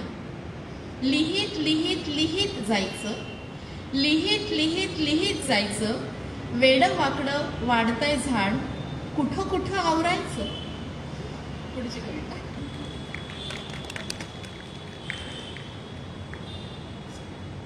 शिरीषाच्या फुलासारखंच कोवळं अलवार मन लाभलेल्या शिरीषबाई, ही संवेदनशीलता अगदी संत तुकारामांच्या काळामध्ये त्यांची शिष्या बहिणाबाई यांनीही दाखवलेली आहे. परंतु त्याच्यातला जोरकसपणा इतका आहे. संत तुकारामांनी आपल्या बायकोचाही धसका घेतलेला होता, कारण स्पष्ट बोलणारी अशी त्यांची बायको होती. त्यामुळे ती भांडखोर होती असं मी म्हणत नाही. तिने स्पष्ट काही प्रश्न संत तुकारामांना विचारले आणि त्यामुळे की काय, संत तुकारामांनी सांगितलेलं होतं की मज सवे येऊ नका संसार वाशिणी बायांनो, असं म्हटलेलं होतं. पण तरीसुद्धा बहिणाबाई संत तुकारामांच्या मागे गेली. संत तुकारामांच्या मागे गेली म्हणजे त्यांच्या विचारांच्या मागे गेली. आणि विठ्ठलाला तिने आपल्या कवितेतून किती जोरकसपणे विचारलेला आहे बघा. अगदी 6 ओळींचा हा अभंग आहे आणि ती असं म्हणते, विठ्ठलाला उद्देशून सरळ सरळ त्याला सांगते आहे. म्हणजे आत्तापर्यंत बाईचा पदर धरला तर तिची अब्रू जाते असं म्हणत असायचो आपण, असा समज होता. परंतु इथे बहिणाबाई तर विठ्ठलाला असं म्हणते की मी तुझा पदर पकडते आणि आता तुझी अब्रू घालवते. बघा ती असं म्हणते, भला म्हणून या टाकीला विश्वास, भेटी ही सायास न देसी.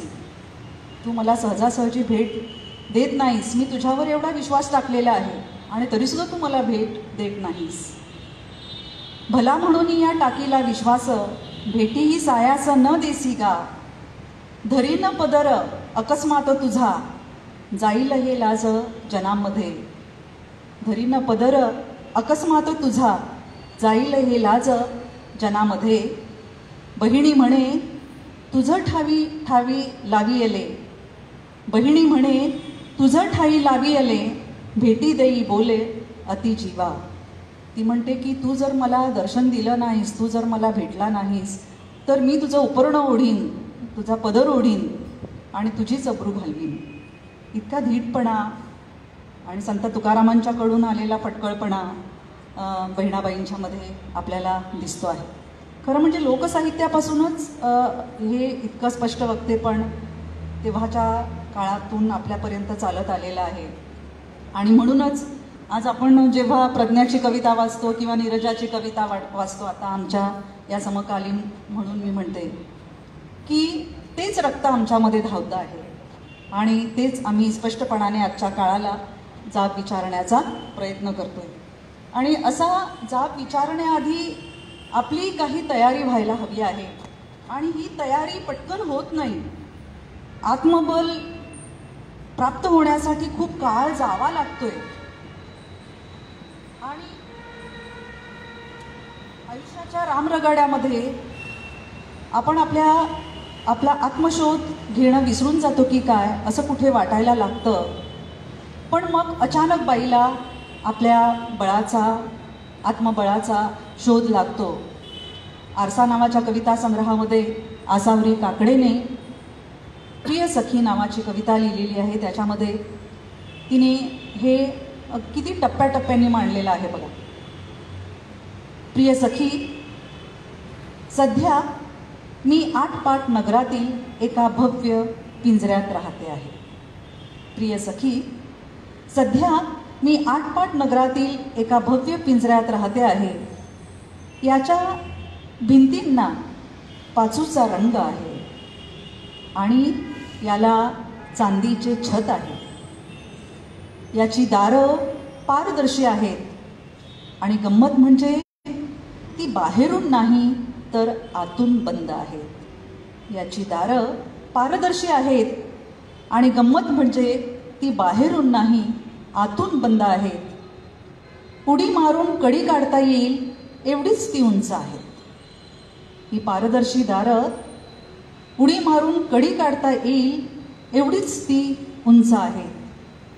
पण इथल्या संगमरवरी फरशीला गुरुत्वाकर्षणाची धार आहे. इथल्या संगमरवरी फरशीला गुरुत्वाकर्षणाची फार धार आहे. उंच उडीचा सराव असूनही उडी जमीनाशी झाली आहे. उंच उडीचा सराव असूनही उडी जमीनाशी झाली आहे. मी आतल्या भव्यपणातच मला वाटतं मी आता रमू लागली आहे. चिवताई चिवताई दार उघड असं म्हणत तू आलीस तर थांब माझ्या बाळाला अंघोळ घालते असंच काहीसं माझ्या तोंडून येईल. पण सखी, रागावून तू लगेच निघून जाऊ नकोस. सखी, रागावून तू लगेच निघून जाऊ नकोस. मला साथ घालीत राहा. मी केलेला उंच उडीचा सराव बहुधा इथे मला रमू देणार नाही. मी केलेला उंच उडीचा सराव इथे मला रमू देणार नाही. नीरजा. वा, हा सगळा एकूण जो प्रवास चालू आहे, आम्ही अशा वेगवेगळ्या उड्या मारत चाललेलो आहोत. कधी आधीच्या कवयित्रींकडे जातो आहोत, कधी नव्या कवयित्री, आमच्या काळातल्या कवयित्री ह्यांच्याविषयी बोलतो आहोत. मला वाटतं मी आता थोडं शांता शेळकेंकडे येते मुद्दाम. एक शोध, मगाशी मी म्हटलं होतं की स्त्रिया वेगवेगळ्या प्रकारे स्वतःचा शोध घेत आहेत आणि हा शोध घेताना त्यांना काय काय सापडतं आहे स्वतःचा शोध घेताना, ह्याच्याविषयीच्या ह्या 2 तुकडे आहेत शांताबाईंचे, ते वाचते मी. शोधाविषयीचे. काळजातले अनेक अज्ञात प्रदेश. काळजातले अनेक अज्ञात प्रदेश ज्यांचे अस्तित्वही ठाऊक नव्हते आजवर, हलके हलके दिसत आहे मला पावलांखाली नव्याच वाटा, आत बाहेर सर्वभर. हररोज हरघडी अचानक नवे प्रश्न समोर, जुन्या संबंधांची नवी तेडीमेडी, अतर्क्य वळणे. चक्रव्यूहात आपल्याला जपणे जोपासणे, अनेक गोष्टींचे अर्थ आयुष्यात प्रथमच कळणे. माझा मीच आता किती शोध घेते आहे, अज्ञात अशी जुळवते आहे रोज नवी नाती, आतल्या आत घडत मोडत पुन्हा घडत अपरिचित रूपे घेत आहे माझी माती. दुसरा तुकडा आहे. बाहेरचे प्रदेश संकुचित होत आहेत. बाहेरचे प्रदेश संकुचित होत आहेत, तसतसा आतल्या अज्ञात प्रदेशांचा शोध लागतो आहे मला. माझी मीच किती अनोळखी होते स्वतःला. माहीत नव्हते मला माझे बळ, माझी दुर्बलता, सतत मला वेढून बसलेली माझी भीरुता, माझ्याशी असलेले भांडण, माझ्या निकट सहवासातलेही माझे एकाकीपण. काहीच उमगत नव्हते यातले, होते केवळ असह्य घुसमटणे एका अथांगातले. आता आतल्या आत मी आहे उलगडत, क्षणोक्षणी विस्तार पावत, पोचते आहे जाऊन माझ्याच अंतरंगाच्या कानाकोपऱ्यात. मी चकित होते आहे, स्तिमित होते आहे, दुखावत आहे आणि सुखावतही आहे. शांताबाईंची ही अशी कविता, मला वाटतं आपण अनेकदा शांताबाईंची गाणी आणि ह्याच्यातच रमलो, पण शांताबाई स्वतःचा शोध आणि इतकं आतलं लिहित होत्या हे, आणि बोलतही खूप होत्या. त्यांच्या सगळ्या संपूर्ण कवितेचा एक इतिहास त्यांचा पाठ होता. अशा कवयित्री नंतर त्यांच्याच काळात, मी असं म्हणणार नाही त्यांची समकालीन नाही, पण त्या लिहित होत्या त्या काळात नव्याने लिहू लागलेली रजनी परुळेकर सारखी कवयित्री. तिच्या आपल्याला सर्वांना माहिती आहेत की रजनी परुळेकर यांच्या जे संग्रह आहेत ते सगळे दीर्घ कवितांचे संग्रह आहेत. दीर्घ कविता, काही दीर्घ कविता, पुन्हा दीर्घ कविता, अशीच संग्रहांची त्यांच्या नावे आहेत. पण आता छोटीशी कविता मी इथे घेतली आणि ती सुद्धा ह्या संपूर्ण संक्रमणाबद्दल सगळ्या एक अशी आपण म्हणूया की सगळ्या स्त्री जातीला काहीतरी सांगू पाहणारी अशी ही कविता आहे. आमच्या नकळत काय माहीत नाही, आम्ही ह्या तिघीजणी लिहिणाऱ्या ज्या आहोत त्या कुठे आम्ही निसर्गात रमतो, आम्ही प्रेमात रमतो, प्रेमाविषयी बोलतो, प्रेमाबद्दल बोलतो, पण आमच्या नकळत आम्ही ह्या कवितांवरच प्रेम करतो की काय असं आम्हाला वाटतं. ओळींनो नावाची रजनीची कविता आहे. ओळींनो वाढत जा रानवेलीप्रमाणे, ओळींनो वाढत जा रानवेलींप्रमाणे, लपलेल्या झरांचा शोध घ्या, शंख शिंपल्यातले नाच साठवा, नसा नसात समुद्रवेलींच्या मैत्रिणी व्हा. समुद्रवेलींच्या मैत्रिणी व्हा, माळी झुडपांना आकार देता आहेत, ठोकळेच आधारस्तंभ होता आहेत, शब्दच काय भुवयाही कोरल्या जात आहेत, लव कापली जाऊन अंगे तुळतुळीत होत आहेत. वयात आलेल्या कुमारिकांसारख्या वाढत जा पाताळापर्यंत, वाटेत वृक्ष भेटतील त्यांना कवटाळू नका, असं रजनी सांगते. आत्ता नीरजाने रजनी परुळेकर यांचा उल्लेख केला, त्यांची कविता आपल्यासमोर ठेवली. प्रभाताई गणोरकर असतील, रजनी परुळेकर असतील, मल्लिका अमरशेख असतील, ह्या ज्या आणि अनुराधा पाटील अर्थात ह्या ज्या चौघी जणी ज्या आहेत, या चौघी जणींनी आम्हा पुढच्या लिहिणाऱ्यांना एका आधुनिकतेच्या वाटेवर आणून सोडलं. त्याच्यामध्ये ज्योती लांजेवार असतील, हिराताई बनसोडे असतील, अनेक नावं घेता येतील. आणि मला असं वाटतं की एका बाजूला ही एक अशी कविता लिहिली जात होती आणि एक शोषण, एक ज्याला आपण जातीय शोषण असेल, वर्गीय शोषण असेल, पितृसत्ताकतेतून येणारं शोषण असेल, अशा वेगवेगळ्या शोषणाच्या परी मांडणारी ही जी स्त्री कविता आहे, ज्याचा आपण मगापासून आम्ही तुम्हाला एका प्रवासाला घेऊन निघालेलो आहोत.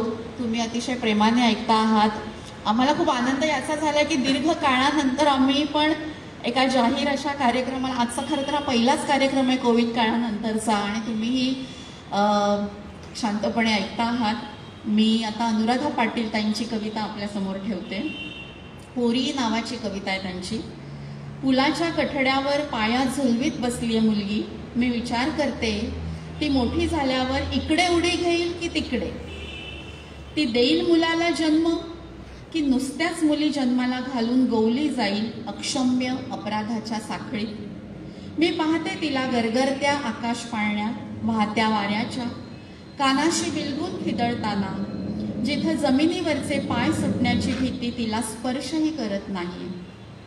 पण पुढं अबाधित राहील तिचं हे टिकली बांगडीचं चिमूटभर स्वातंत्र्य, की बाप नवरा मुलगा परंपरेच्या या काटेरी कुंपणातच अडकून पडेल तिचा पदर।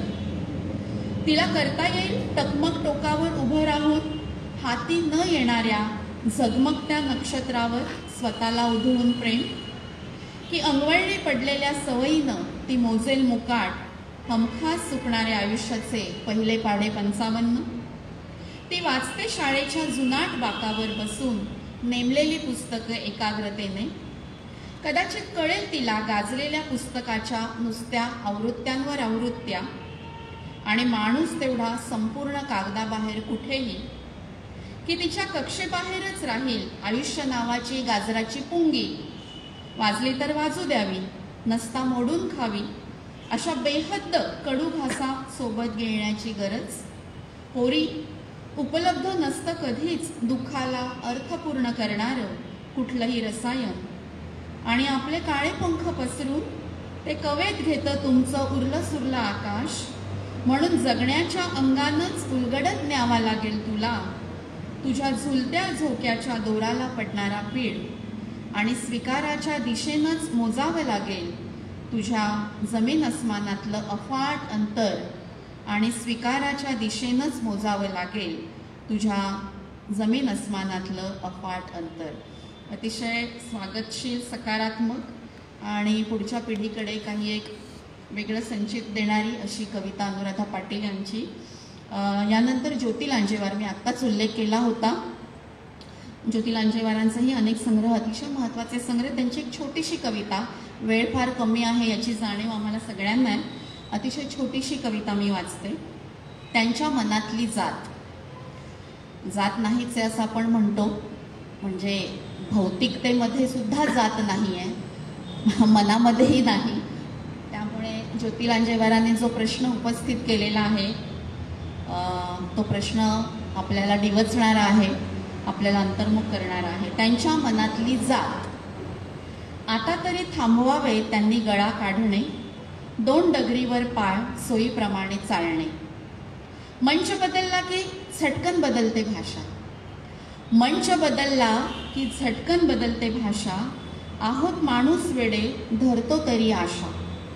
इथल्या मुरदाड भिंती निघाले ते तोडायला, इथल्या मुरदाड भिंती निघाले ते तोडायला, धर्माच्या नावावर माणूस जोडायला।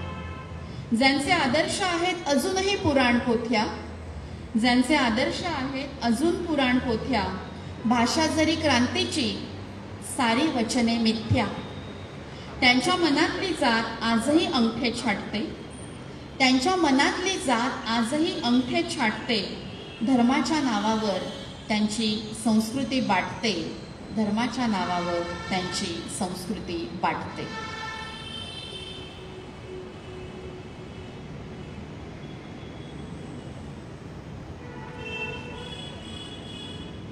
नाही, आपण असं करू, एक एक कविता घेऊ का प्रत्येकाची?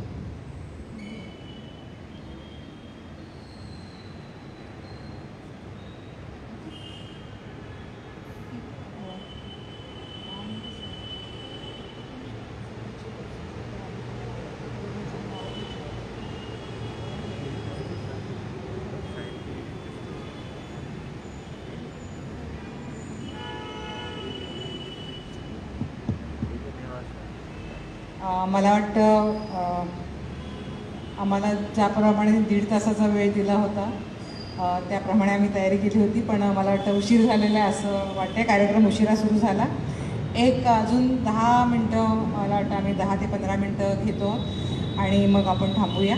कारण अनेक कवयित्री आहेत महत्त्वाच्या, ज्यांच्या कविता आम्हाला इथे वाचायच्या आहेत. कविता महाजन आहे, अरुणा ढेरे आहे, उषा किरण अत्राम आहे, बहिणाबाई चौधरी आहे. ह्या सगळ्या कवयित्री आम्ही आमच्या ह्या कवितांच्या कार्यक्रमामध्ये घेतलेल्या आहेत आणि आता त्या वाचता येणार नाहीत असं आम्हाला वाटतंय. पण आम्ही वाटतं काहीही न बोलता, मध्ये न बोलता पटापट त्या कविता वाचतो. आणि हां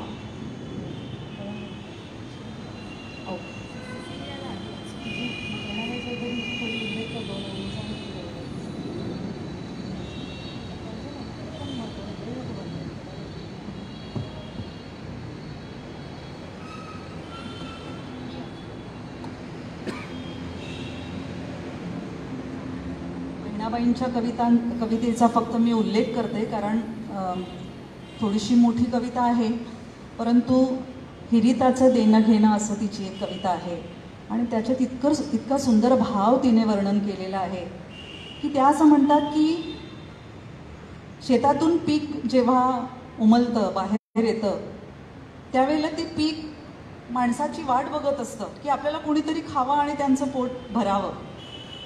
माणूस आपलं पोट भरतो, परंतु बहिणाबाईंनी शेवटी असं म्हटलेलं आहे की आपलं शरीर जे आहे हे इतकं लौकिक आहे की आपण जरी आपलं उदरभरण केलं, आपलं पालनपोषण केलं, तरी आपल्याला शरीर इथे एक दिवस ठेवून जायचं असतं.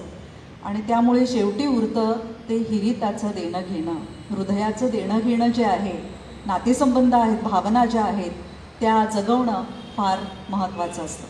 हा फक्त आशय सांगते आणि माझी एक कविता आपल्यापुढे सादर करते आणि मग मी थांबते.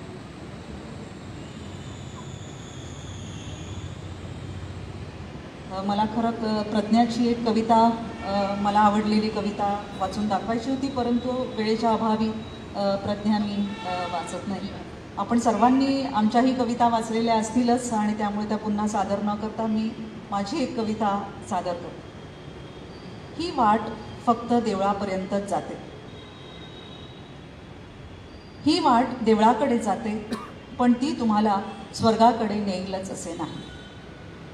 बघा ना, रस्त्यात पडलेला हा देवदूताचा सोनेरी बूट, अस्ताव्यस्त पडलेला चंदेरी झगा, उचकटून टाकलेली त्याच्या केसांची बट, वाघाचे पंजे उमटलेले दिसतायत रस्त्यात, हरणटप्पे दिसतायत ना धडपडल्याचे, वाघ जंगलात पळून गेलेत सुखरूप देवदूताचे लुसलुशीत शरीर घेऊन. रस्त्याच्या कडेला बहरलेला चिंचेचा मोहोर कसा कोळ होऊन गेलाय, मधुमालतीने माना खाली घातल्याय, पानाफुलातून सुगंध पळून गेलाय सुसाट वाऱ्याबरोबर. धुळीचे कणही निपचित पडलेत, चिकटून बसलेत आईला घट्ट बिलगलेल्या भेदरलेल्या बाळासारखे. रस्त्याकडेच्या मूर्तीच्या गळ्यातून निघालेल्या या दीपमाळा आकाशातील तारकांपर्यंत पोचू पाहतायत. मूर्तीच्या पायांची माती होत चालली आहे, याचे भानही नाही मूर्तीला.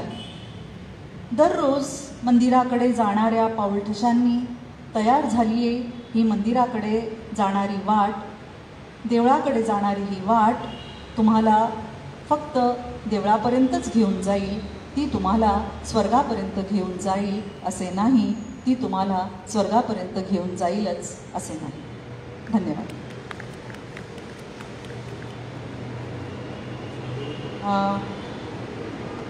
प्रज्ञा एक दोन कविता वाचते आणि मग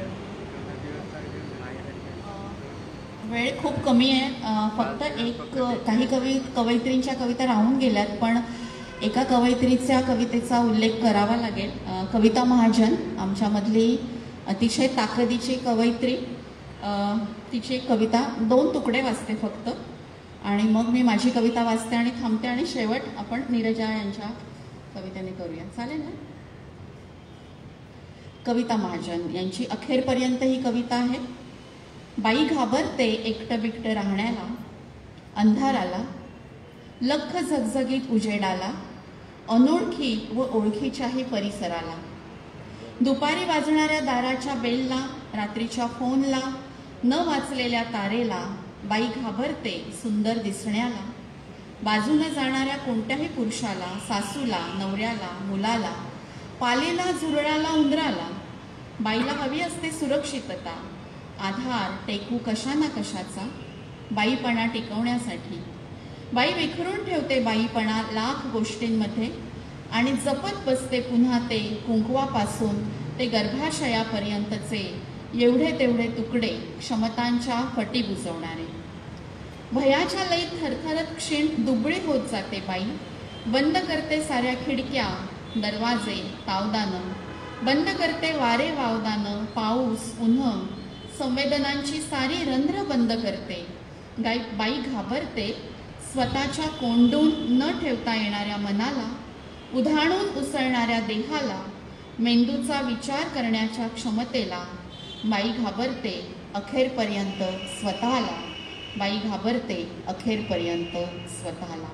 असं वरकरणे म्हणते कविता महाजन, पण या कवितेला आपण उलट्या पद्धतीने समजून, म्हणजे ती जे म्हणते ते तसंच म्हणायचं नाही आहे तिला वेगळ्या संदर्भ तिच्या मनामध्ये. मी इथे माझी कविता वाचते आणि थांबते.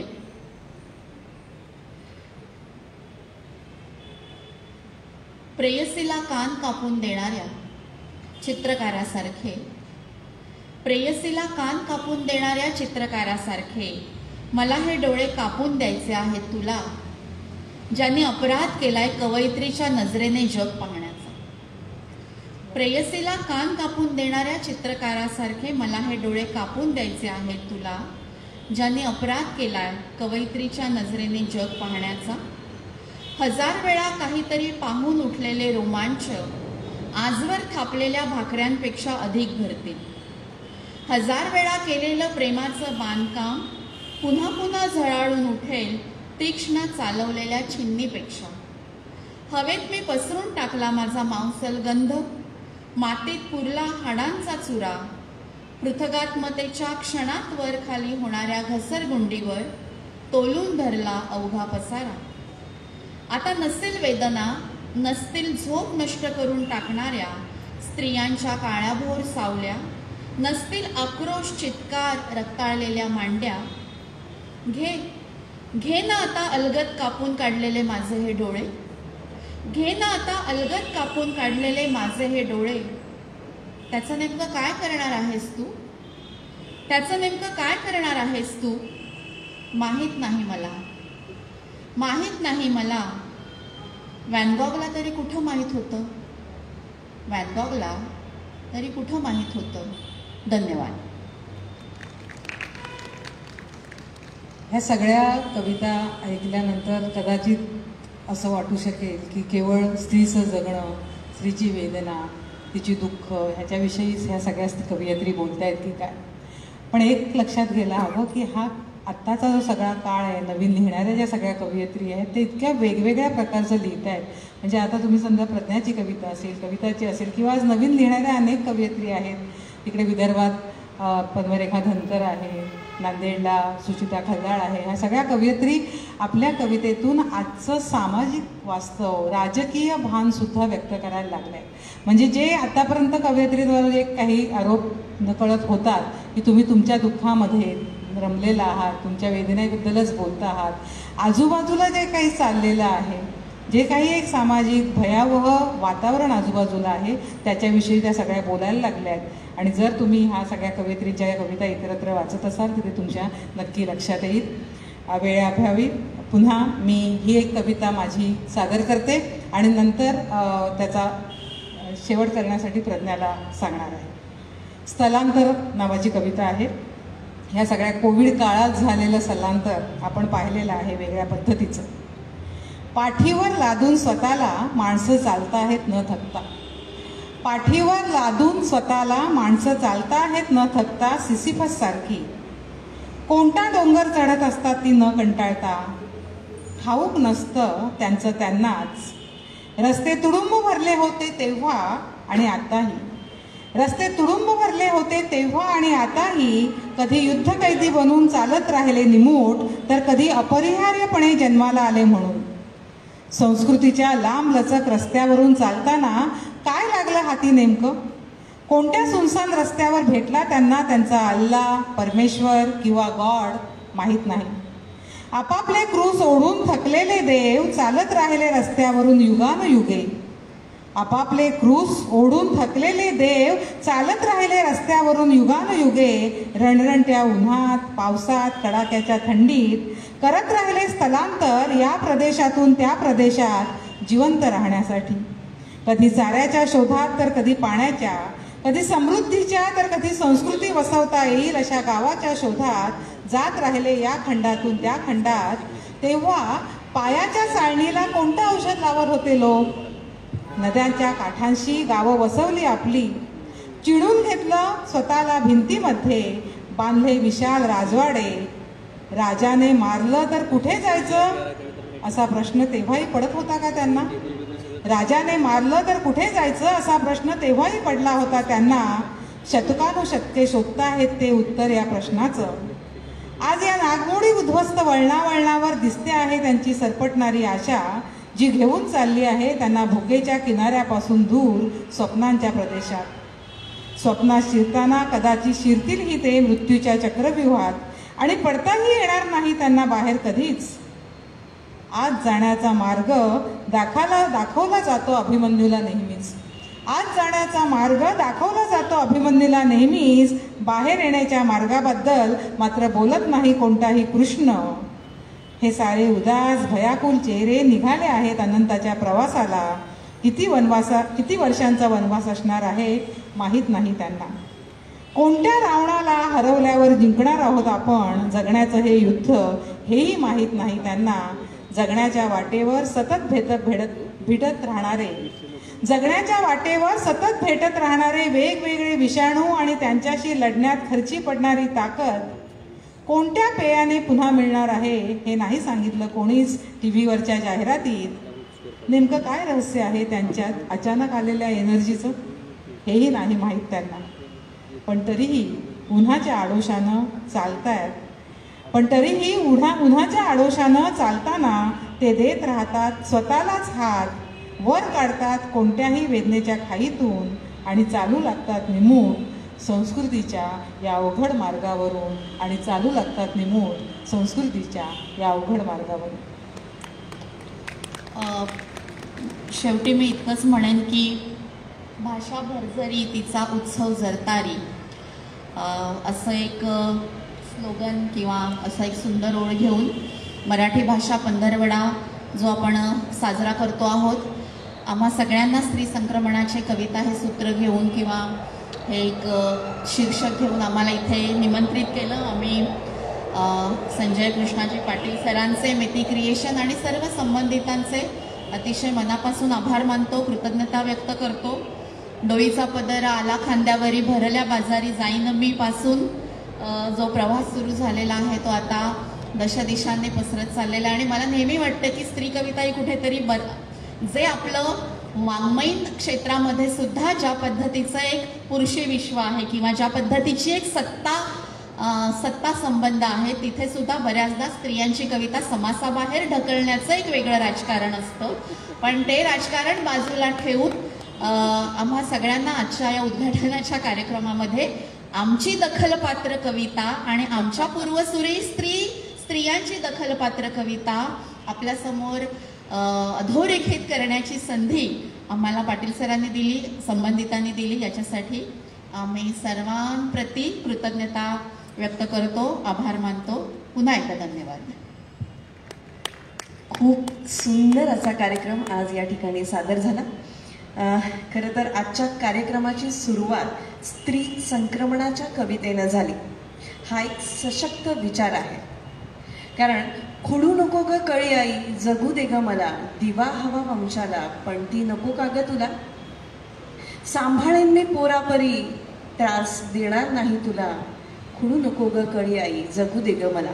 हा स्त्रीचा जो प्रवास असतो तो सुरुवातीपासून संघर्षाचा असतो आणि तो सुरू होत होत आयुष्याच्या प्रत्येक टप्प्यावर तो संघर्ष चालूच राहतो, तो मनात असतो, कवितेच्या रूपात तो अशा पद्धतीनं बाहेर पडतो आणि खूपच सुंदर पद्धतीनं या त्रयींनी मिळून साऱ्या जणींनी हा कार्यक्रम या ठिकाणी सादर केला.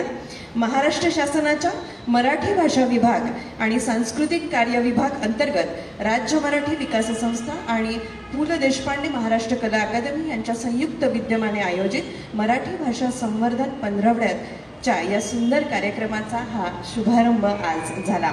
या 15व्यानिमित्त भाषा भरजरी तिचा उत्सव जरतरी या कार्यक्रमाचे पहिले पुष्प सृजनाविष्कार स्त्री संक्रमणाची कविता याने झाली.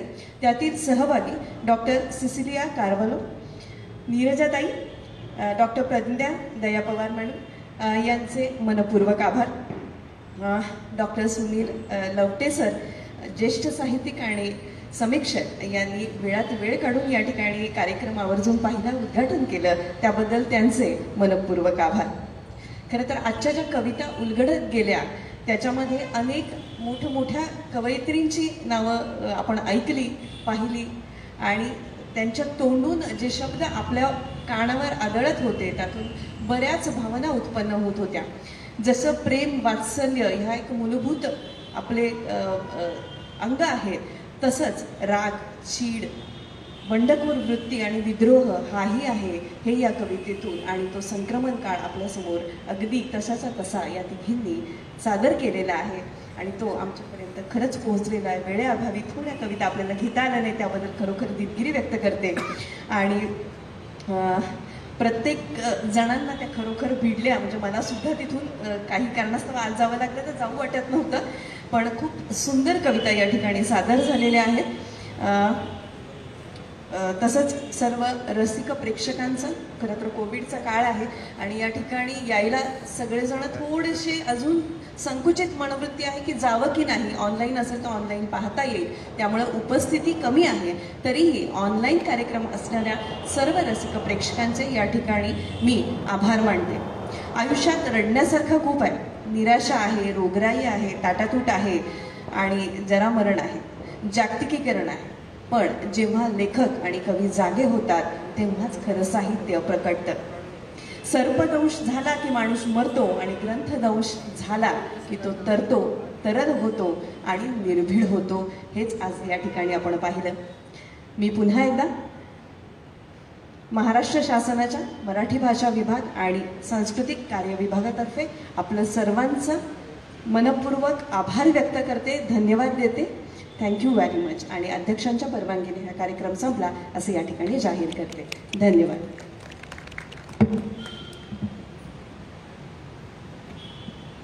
उद्याच्या कार्यक्रमाचं सांगून एक सूचना, उद्याचा जो कार्यक्रम होणार आहे तोही अतिशय सुंदर आहे. ऐतिहासिक साहित्य या विषयावरचा कार्यक्रम आहे. याच्यामध्ये सहभाग जो आहे पाणीपतकार विश्वास पाटील आणि खासदार माननीय डॉक्टर अमोल कोल्हे यांचा सहभाग या ठिकाणी आहे. त्यामुळं जास्तीत जास्त जणांनी या ठिकाणी उपस्थिती असावी, जास्तीत जास्त जणांची, आणि ऑनलाईन कार्यक्रम ज्यांना बघता येईल त्या सर्वांनी याचा आवर्जून लाभ घ्यावा अशी मी सर्वांना विनंती करते. धन्यवाद.